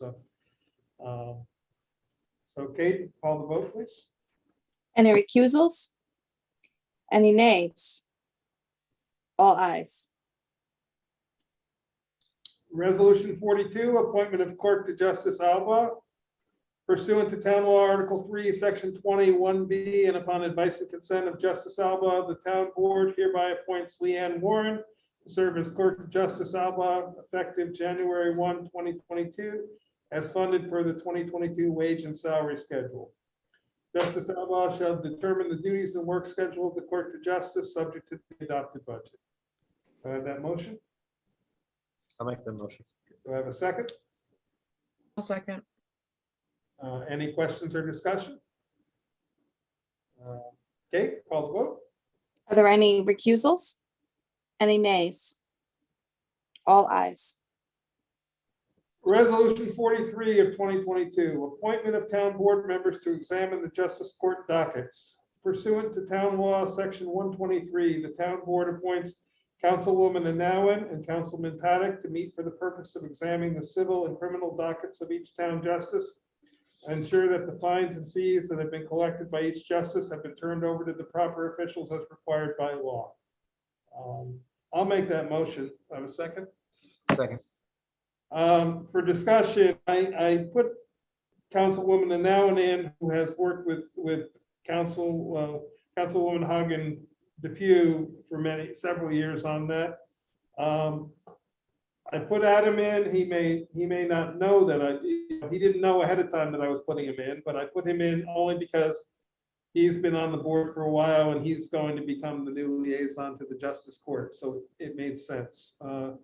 However, if either of you wants to bow out and one of the other board members wants, I'm not opposed to it. I figured this first year, we'll let you two guys do it. You've been through the process before, Aaron, and so if there's no questions, then Kate, we can call the vote. Any recusals? Any nays? All ayes. Okay, and Kate, or Aaron, I believe we have to have that done by the end of March. But I Yes. will double check those I think dates. you are right. The books, they're supposed to turn the books over to us by January 20th. Right. Resolution 44, appointment of constables. Pursuant to Town Law, Article 3, Section 21B, that the town board authorizes the following appointments in accordance with the adopted salary and wage schedule, contingent on completion of any qualifications or certifications as may be required to fulfill the position. All appointments directly dealing with youth shall be contingent on completion of background checks. All appointees shall serve for a term of 1 year, subject to the pleasure of the town board or as mandated by New York State statute. Constable part-time provisional is Richard Miller. Constable part-time provisional, Jose Velasco. Constable probationary part-time provisional, Mark Cathcart. Constable probationary part-time provisional, Walter Miller. Constable probationary part-time provisional, Mark Smith. Constable probationary part-time provisional, DJ Copeland. Do I have that motion? I'll make the motion. Have a second? I'll second. For the board, the 4 that are listed as probationary, when a constable reaches by agreement, when they reach 520 hours work for the town, that probationary term is removed. They get a 50 cent an hour bump in pay at that point. Our constables serve on an as needed, as available basis. The monthly schedule is transmitted to the members of the constabulary, and they work when they are able to work. For all of them, this is a secondary job. None of them are doing this on a full-time basis. And the provisional term is because New York State does not have a constabulary test prepared yet, but they are deemed to be a competitive position. So at some point, a test by New York State will be conducted. So if there's no other questions, Kate, we'll call the vote. Any recusals? Any nays? All ayes. A resolution 45, appointment of additional duties. The town board assigns additional duties to the following constables, and they shall be compensated for their time worked as budgeted therefore. Administrative duties of the constabulary are assigned to Constable Richard Miller. Scheduling duties of the constabulary are assigned to Constable Jose Velasco. Do I have that motion? I'll make the motion. Second, I'll second. questions or discussion? All in favor? Aye. Oh, I'm sorry. Force a habit there. I don't know why I suddenly shifted to that. Because you miss it. Go ahead, Kate, sorry. Any recusals? Any nays? All ayes. Okay, resolution 46 of 2022, appointment of recreation aides. Pursuant to town law, Article 3, Section 21B, the town board authorizes the recreation director to make appointments from time to time upon written notification to the town supervisor in accordance with the adopted salary and wage schedule, contingent on completion of any qualifications or certifications as may be required to fulfill the position. All appointments dealing with youth shall be contingent on completion of background checks. All appointees shall serve to the pleasure of the town board or as mandated by New York State statute. We are authorizing up to 8 recreation aides for the after-school program not to exceed 2,528 total hours per year. Hopefully, at some point, we will be able to do that program again. 4 recreation aides per summer, not to exceed 684 total hours per year. And 6 counselors summer, not to exceed 888 total hours per year. Do I have that motion? I'll make that motion. Do I have a second? I'll second. Any questions or discussion? Kate, Any recusals? Any nays? All ayes. resolution 47, appointment of emergency management director. The town board appoints Gerald Fornino to serve as emergency management coordinator with no compensation. As a matter of fact, I apologize, the title should say emergency management coordinator, not director. I'll make that motion. Do I have a second? Second. Any questions or discussion? Kate, will you call the vote? Any recusals? Any nays? All ayes. Resolution 48, appointment of town website coordinator, that the town board appoints Richard Miller to serve as town website coordinator with no compensation. Do I have that motion? I'll make that motion. Do I have a second? Second. Any questions or discussion? Kate, you call the vote? Any recusals? Any nays? All ayes. Resolution 49, contractual cleaning services, that the town board retains the services of Sheila Brown to perform cleaning services at an independent contractual rate of $17 per hour, subject to audit of a monthly voucher. All supplies and materials are to be ordered and paid through the supervisor's office. I'll make that motion. Do I have a second? I'll second. Sheila does an amazing job. She has served the town capacity for quite some time, and this is $1 an hour raise for her, which is very well deserved. And we definitely thank her for all the work she does for us. So, if there's no other questions, Kate, call the vote. Any recusals? Any nays? All ayes. Resolution 50 is the readoption of the procurement policy pursuant to General Municipal Law, Article 5A 104B, that the procurement policy of the town shall be readopted as currently exists, adopted with Resolution 104 of 2020, subject always to future revision by the town board. I'll make that motion. Have a second? I'll second. I don't know, Michael and Char, I know Michael said he was given a copy. Charlotte, did you get a copy of the procurement policy? I don't believe so. We will get It's in you. your folder. Is it in my folder? Okay, I was like. I The thought binder I possibly- gave you? Mhm. Yeah, it's in I there. didn't know if that one specifically was in there. I've read through most of it, but it was a big. So one. what we have is a best value policy, which allows us to be able to procure things either on lowest cost, or occasionally there are sometimes lowest cost may not be the best value. So in 2020, we adopted a best value policy. There's a very strict criteria of how we do it. It's all laid out in that procurement policy. And it has been successful now on 3 occasions, I believe, 2 occasions that we have utilized it. So Kate, can you call the vote for that? Any recusals? Any nays? All ayes. Resolution 51 is a readoption of the use of professionals policy, that the use of professionals policy of the town should be readopted as currently exists, adopted with resolution 276 of 2019, subject always to future revision by the town board. I'll make that motion. Do I have a second? Second. This is the policy primarily for the planning board and the zoning board of appeals of the use of town outside consultants or the town attorney when it is paid for with additional escrow funding as opposed to what is paid for under the general application fee. It does pertain occasionally to the town board, but primarily it's for our zoning board of appeals and our planning board. So, Kate, can you call the vote? Any recusals? Any nays? All ayes. Resolution 52, membership in state and county organizations pursuant to town law articles 8, 11610. Town board authorizes payment of membership dues to the following organizations for 2022 as budgeted.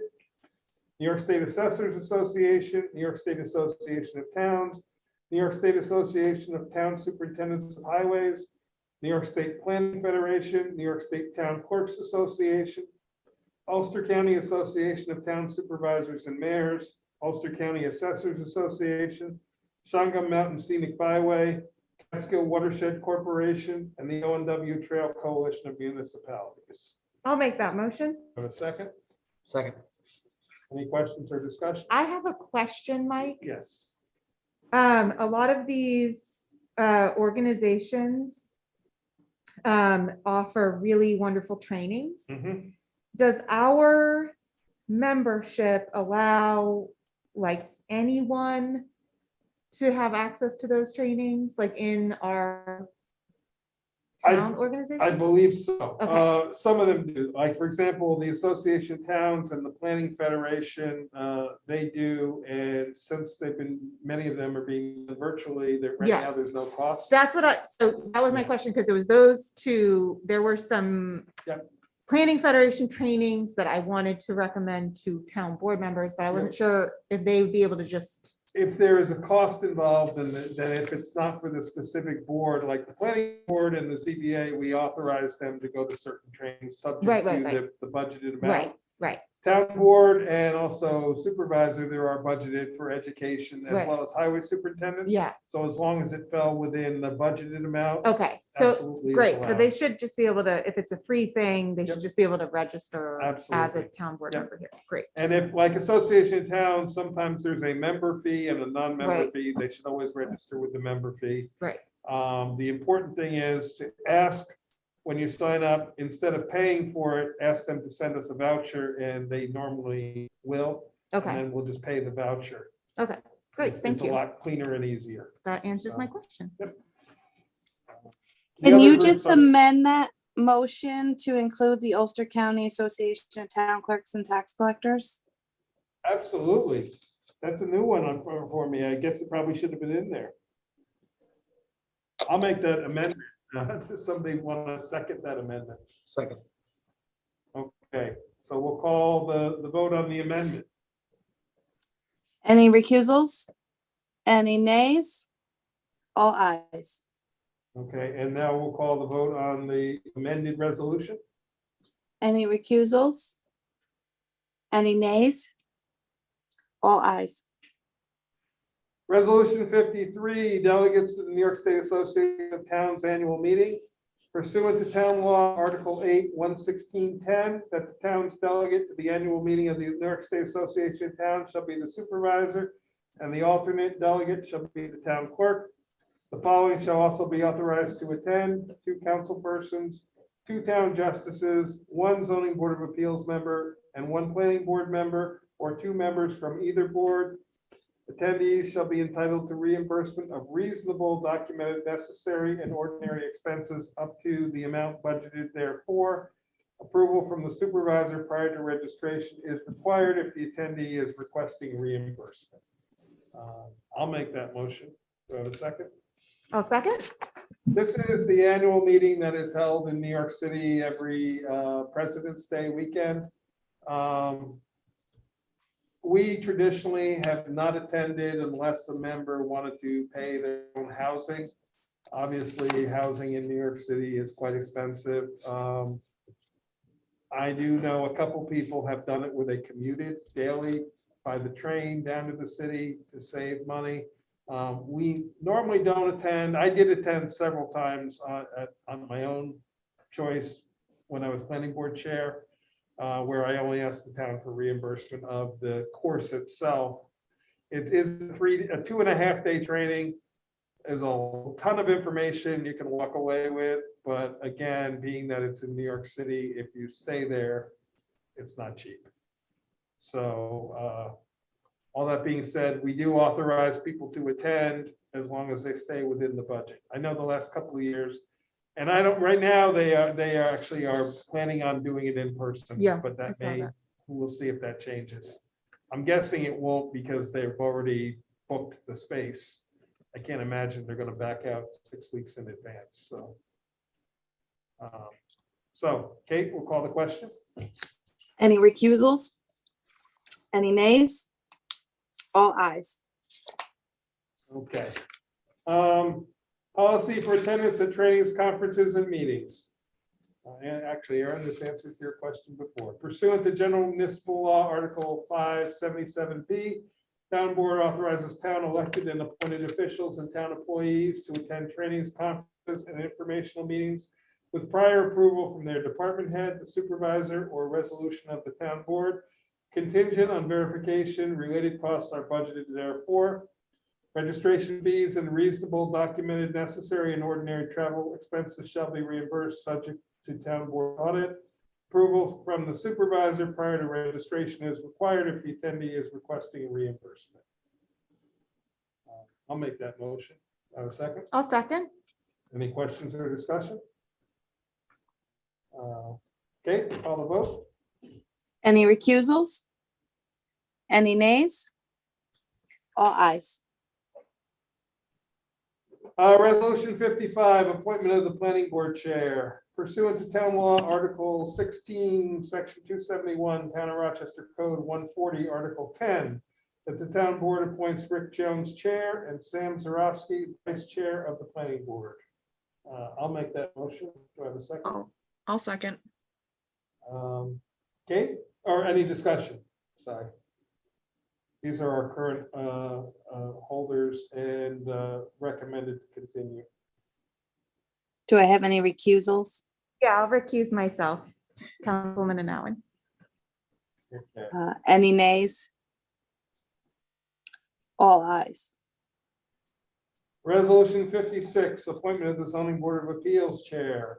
Pursuant to town law, Article 16, Section 267, Town of Rochester Code 140, Article 9, that the town board appoints Bruce Saris chair and Michael Wazel vice chair of the zoning board of appeals. I'll make that motion. Do I have a second? Second. Any questions or discussion? We're currently serving without a vice chair. Michael has now been on the board for a while, and Bruce feels that he is the right person. We did offer it to another member who has been on longer, and he declined. So just so the board knows. So I'll call the question. Any recusals? Any nays? All ayes. Resolution 57, appointment of Environmental Conservation Commission Chair. Pursuant to General Municipal Law, Article 12F, Section 239X, Town of Rochester Code 14, that the town board appoints Madeline Russo Chair and John Messerschmidt Vice Chair of the Environmental Conservation Commission. I'll make that motion. Do I have a second? Second. Second. Any questions or discussion? Again, these are the current officers. Okay, we'll call the vote. Are there any recusals? Any nays? All ayes. Resolution 58, appointment of Historic Preservation Commission Chair. Pursuant to Town of Rochester Town Code, Section 22, that the town board appoints Wilton Duckworth Chair and Deborah Medenbach Vice Chair of the Historic Preservation Commission. I'll make that motion. Do I have a second?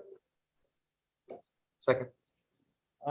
Deborah has stepped up and the HPC endorsed her as being that person.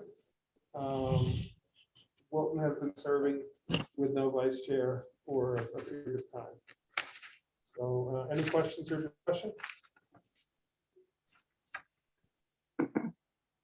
Okay, call the vote. Any recusals? Any nays? All ayes. Next resolution 59, appointment of the Recreation Commission Chair. Pursuant to the town board resolution adopted December 7, 2006, revised March 28, 2007, revised February 28, 2014. That the town board appoints The current chair is Jessica Knapp, and the vice chair are Pam Stocking of the Recreation Commission. I'll make the motion for discussion. Do I have a second? I'll second. The only reason it's listed as TBD is I did not get a reply back from Ashley. We just crossed paths with the holidays. That's why it was listed as TBD. We could appoint the current existing as is, or we could table this and ask them to get us a recommendation, and then I see. if that's the case, then the current would continue as Right. is anyway. Right. It was my error. I did not get it in time for her for the meeting to talk to the commission. And so that's why I listed them as TBD, because I just didn't want to make assumptions on my part. So whatever the board wants to do, we could continue the existing and confirm it later. And if the board says fine, if their board recommends that, then we make no changes, or we just take no action and we continue it at a later. I'm comfortable with either way. Okay, so we just haven't heard. We haven't heard back, and I take the, I share, because of their timing of their meetings, I didn't get to her in time to ask them to speak. with Oh. them. Why don't we table it for tonight, Mike? We got another meeting on Thursday. Maybe we can add it on then. Yep, absolutely. So, so then you're making a motion to table, Adam? I'll make a motion to table resolution 59 of 2020. And do I have a second? I'll second that. Okay, so there, go back to our rules. Do we, the latter motions are either amendable or debatable. Okay, so we'll vote on motion to table. So Kate, if you have a question. Are there any recusals? I recuse myself, Councilman Smisak. And are there any nays? Motion carried. Okay, and I will try to get that answer back. Resolution 60 of 2022, appointment of Trails Committee Chair pursuant to Town Board Resolution 147 of 2018, that the Town Board appoints Flynn O'Connor Chair of the Trails Committee. I make that motion. Do I have a second? I'll second. Okay, any questions or discussion? Okay, we call the vote. Any recusals? Any nays? All ayes. Resolution 61, authorization of boards and commission stipends. The town board authorizes payment of the following 2022 stipends upon audit of vouchers as budgeted to be paid quarterly. Board of Assessment review stipend shall be paid in full upon audit of vouchers the month after completion of service. For the zoning board of appeals, the chairperson will get $480 per year and $12.50 an hour per training hour, with a maximum of 4 per year. Members will receive $30 per meeting and $12.50 per training hour, with a maximum of 4 per year. Planning board, the chairperson will receive $720 per year, with a $12.50 per training hour, a maximum of 4 per year. Members will receive $30 per meeting, $12.50 per training hour, maximum of 4 per year. Board of Assessment review members receive $300 per year. I'll make that motion. Do I have a second? Second. Any discussion? Kate, call the question. Any recusals? Any nays? All ayes. Recommended resolution, the town board establishes the hours of operation for town offices to be open to the public as presented. All town offices will close on all officially designated town holidays. Hours of operation may be altered or changed at any time at the direction of the town supervisor or by resolution of the town board due to weather or emergency circumstances. The assessor will be open Monday through Friday, and it's for the assessor's weekly schedule at the moment. Closed Saturday, Sunday. The town clerk, the tax collector, the supervisor, the building department, code enforcement department, planning and zoning are open 8 to noon, 1 to 4, Monday through Friday. Recreation is open 9 a.m. to 12 noon and 1 to 4, Monday through Friday. The highway office is open 6 a.m. to 12 noon and 12:30 to 2:30, Monday through Friday. Justice Court is Monday through Thursday, 9 a.m. to 4 p.m. Closed Friday, Saturday, Sunday. The transfer station is open Tuesday, Thursday, Friday, Saturday, open from 7:30 a.m. to 4 p.m. Last load accepted at 3:45 p.m. They are closed Monday, Wednesday, and Sunday. Have that motion. I'll make that motion. Second. The assessor is listed today for now because we only have the part-time assessor who works 20 hours a week. His schedule varies. Some days he does afternoon and morning in Middletown Rosendale. Some days he does the opposite. He posts a weekly schedule at his office. And so that's why there is not a set schedule until such time as we get the Mhm. assessor's aid. So, Kate, no question? Any recusals? Any nays? All ayes. Resolution 63, the 2022 Recreation Department fees. Upon advisement of the Recreation Director, the town board establishes the 2022 fee schedule effective January 1, 2022, as presented. I'm not going to read the whole the fee schedule, but it's as presented. So I'll make that motion. Do I have a second? I'll second. For discussion, one change, the line dancing class, we have been charging a nominal $2 per person fee. I'm proposing that we go free with that, just like the exercise class and the yoga class. And then if we add any more senior classes, that we can discuss them as they come up. The remainder of the fees are exactly the same as they have been in 2021. So any other discussion? Not Kate, we'll call the question. Any recusals? Any nays? All ayes. Okay, resolution 64, the building and code enforcement office fees. On advisement of the building and code enforcement department, the town of board establishes the 2022 fee schedule effective January 1, 2022, as presented. I'll make that motion. Do I have a second for discussion? I'll second for discussion. Okay, this fee schedule is exactly the same as it is right now. Mhm. I emailed you, there was a question about the fire inspection fee. Right. I emailed you the town code that covers it about fire inspections. I emailed you the New York State rules of code enforcement, which also addresses those. There is a discrepancy between what we have been adopting and what the state law says and what our law says. What I'd like to do is table this resolution for the moment. We'll send those to Mary Lou, get her advisement on how to handle this and address it on Thursday. I'll second that motion to table. Okay, so since it's a motion to table, that there's no more discussion. So Kate, you call the vote on that? Are there any recusals? Any nays? All ayes. So just for understanding, the current fees will continue until such time as we change them. And I'll make sure that they're aware of that.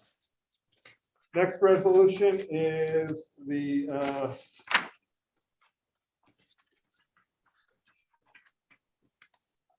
transfer station fees. The town board of the town of Rochester establishes, and that should say 2022, transfer station fees as follows, effective January 1, 2022. Yeah, I'll make that motion. Do I have a second? Second. Okay. This was a recommendation. There is a change we'd like to make, the household waste line. Yeah.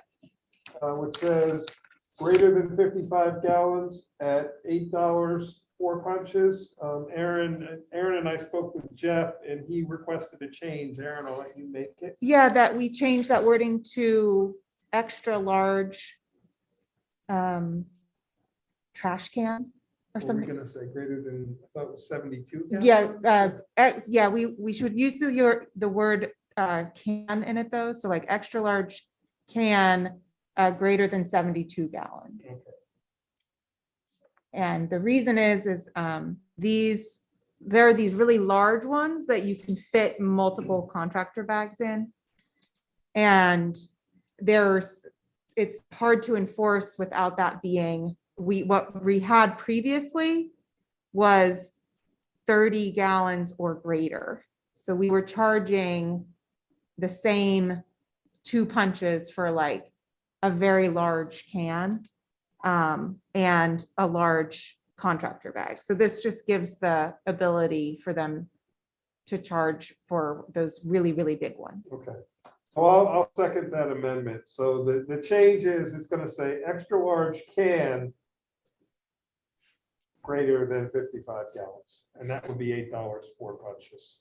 Or we want greater than 72. Oh, greater than 72. Yeah. Sorry, greater than 72. My mistake. So extra large can greater than 72 gallons. Do we not know, is there not an upper limit to the can size? 96.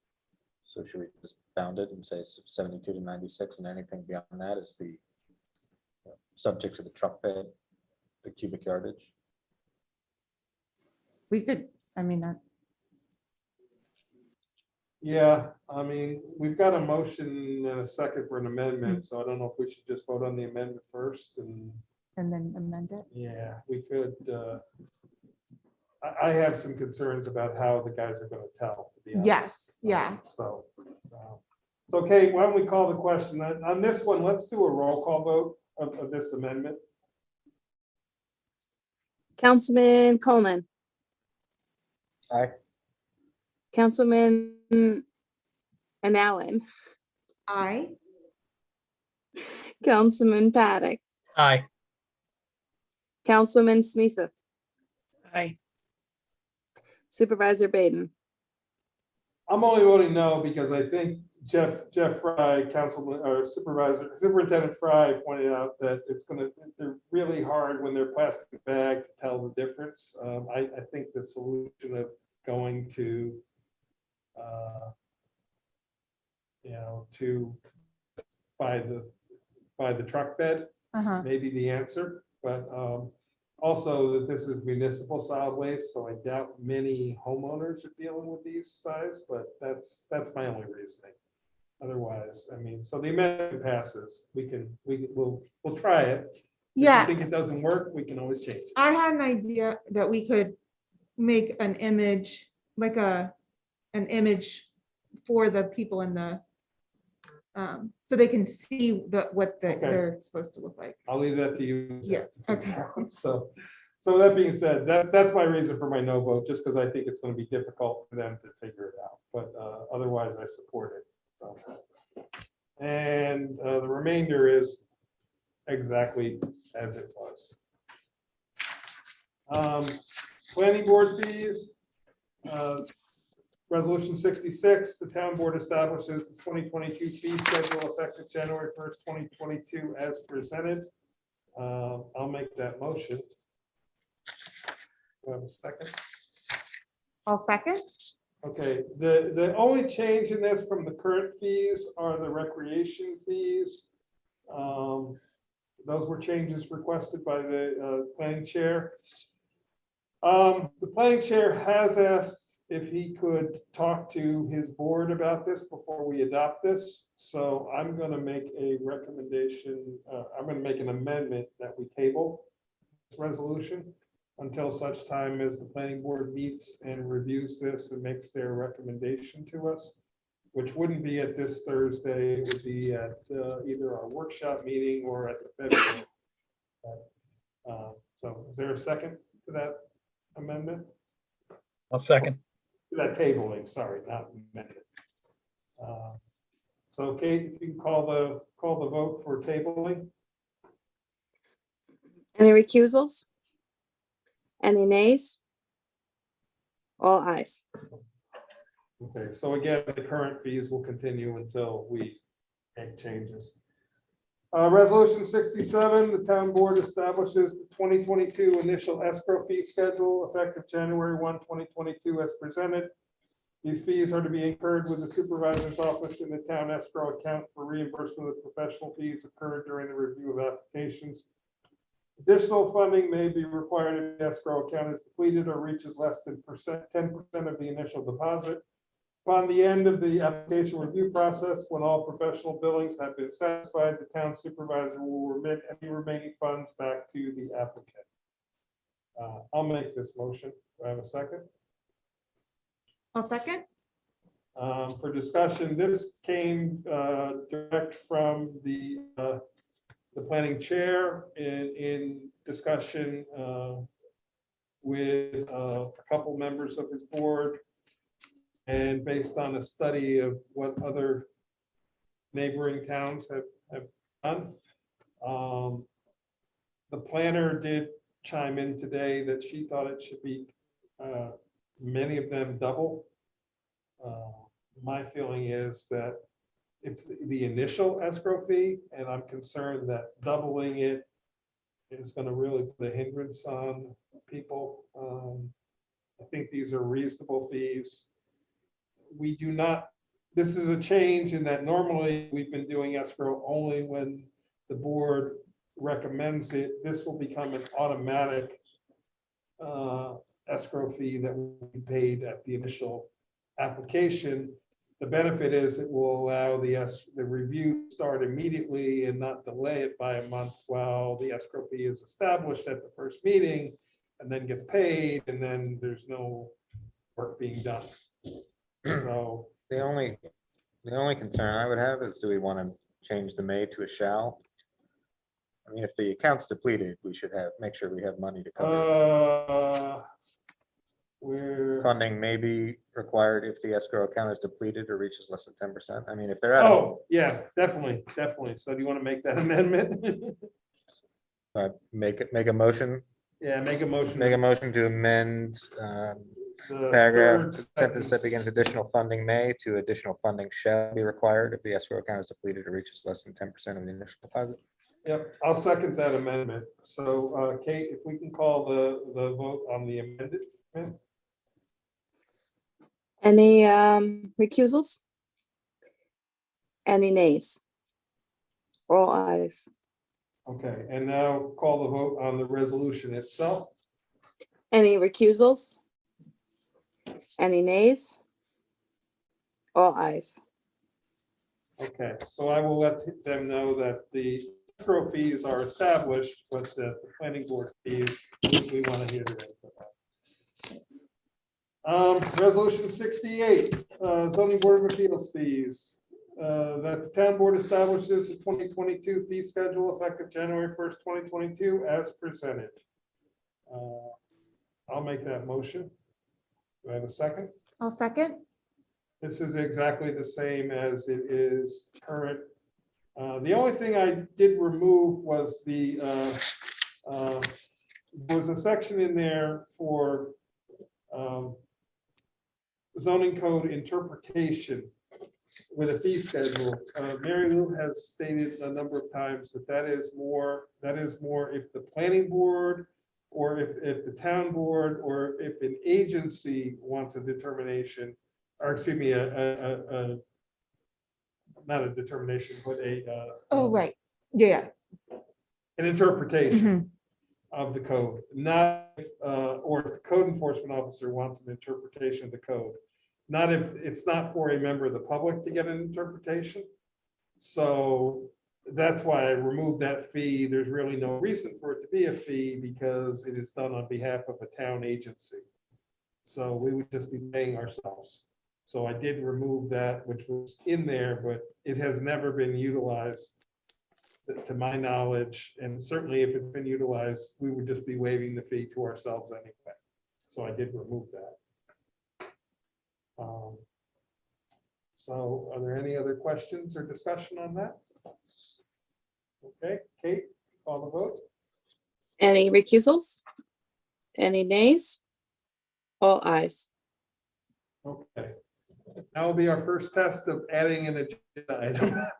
I would like to add agenda item for a resolution to move all town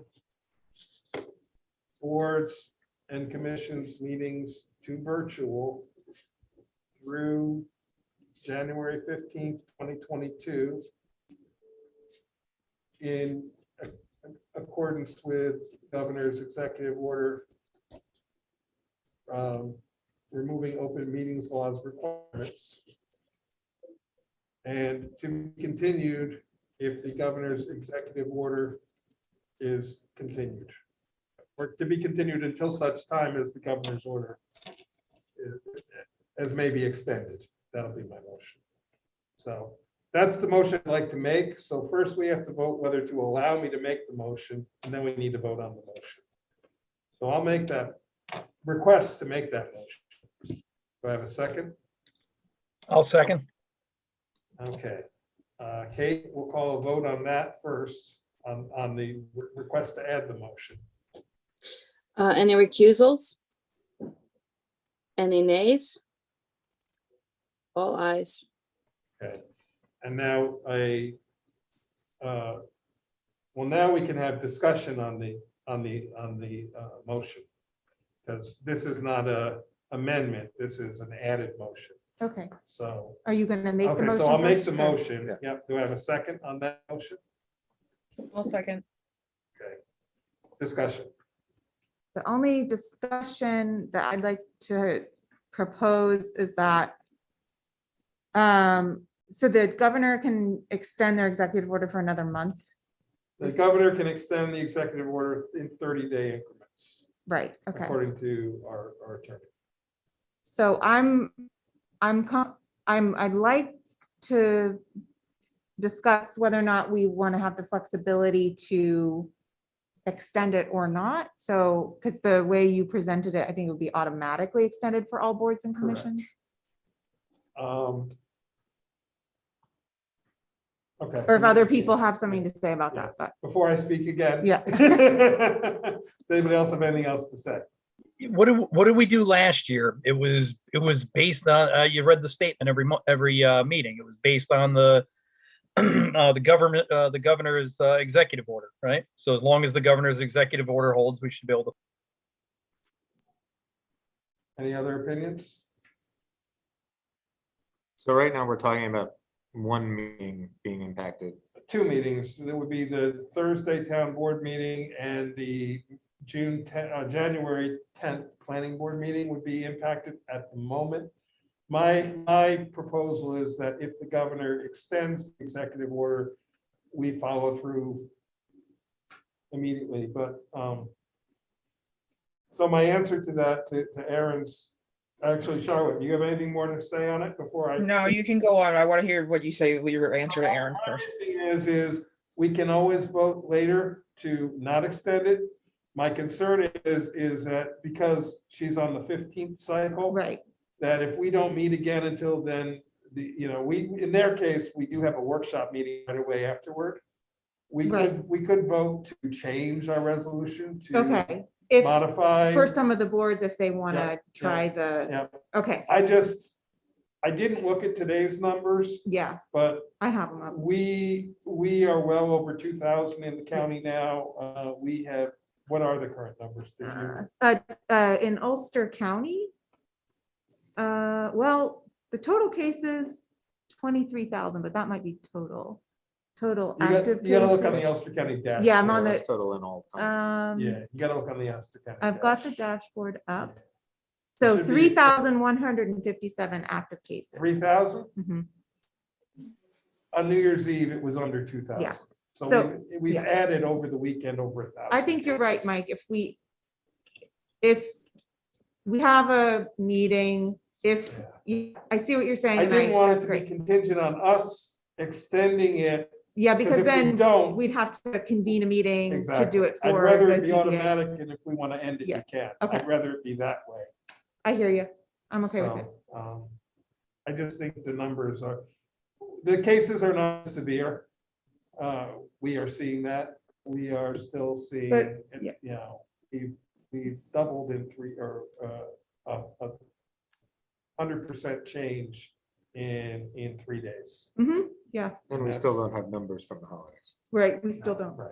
So I think it's the right. thing I to do. like, I like what you were, we've got some meetings, but this way we're covered for the entire month. And this way we can make plans with Kate to post notice of the Zoom site. We can advertise them in both ways and we can get, because it's the HPC, it's the ECC, Yeah. it's all those boards as Right. well as ours and the Right. planning board and the ZBA. So I just think it's the right thing to do at this moment.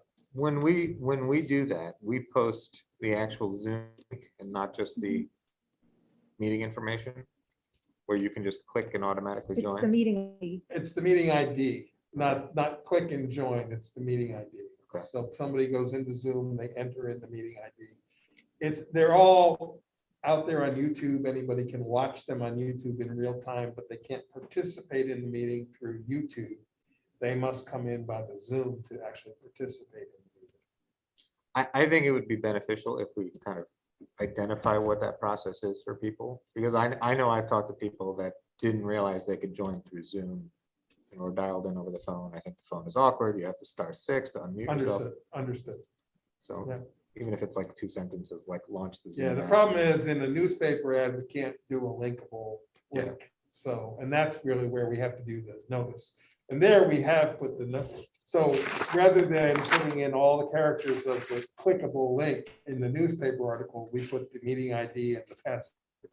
Because that's what you do. You go to Zoom, you put in the meeting ID and you put in the password. Right. So the meeting link is kind of pointless in the newspaper ad because it's the URL and nobody is going to sit there and type all that in. Right, but usually the way it's presented is it's phone number, meeting ID link. So then for some people, they're gonna assume they can only come in through. No, like today's meeting, if you look at the cover of the agenda, it shows Zoom dial-in number and then it shows meeting ID and password. So meeting ID and password, I could make it a separate line. I could list it as Zoom meeting ID and password. Or we just say, launch the Zoom application and then enter meeting ID, and then. Remember though, in the newspaper, every word costs money. Yeah. We don't want to get too overly Are you wordy. talking about on the agenda? On the agenda. we can Even do just that. on the webpage, I think it'd be Yeah. easier if we had it there. The newspaper, we can just. Well, the newspaper is the legal notice that we have to publish, so Yeah. that's why that's important. Can we Sure. just put to participate next to the Zoom ID and phone number then, so that people understand to participate, they can go there. If not, it's on YouTube to just observe. Great compromise. So, yeah. I mean, there has to be some sort of understanding of how Zoom works in order to do it. I agree. Yeah. I mean, people were participating all last year while we were doing it. And some people were calling in, but some people were zooming in.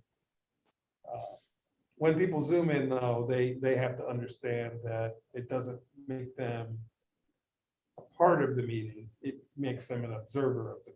And the chairs or whoever's hosting the meeting has to maintain that integrity. Otherwise, it becomes a bit of a free-for-all. So. Okay, so we have a motion and a second. Any other discussion? Okay, Kate, you call the question. Any recusals? Any nays? All ayes. Okay, any other agenda items anybody would like to add? If not. Motion to adjourn. We have a second. Good job, Good everybody. job, everybody. Nice job. Thank you, Charlotte. Thank you, Michael. And we'll do it again on Thursday. Thursday, we will be totally by Zoom now. So I'll send you the link for those meetings. And it will be the same link for all the town board meetings for the whole year, as long as we're doing them by Zoom.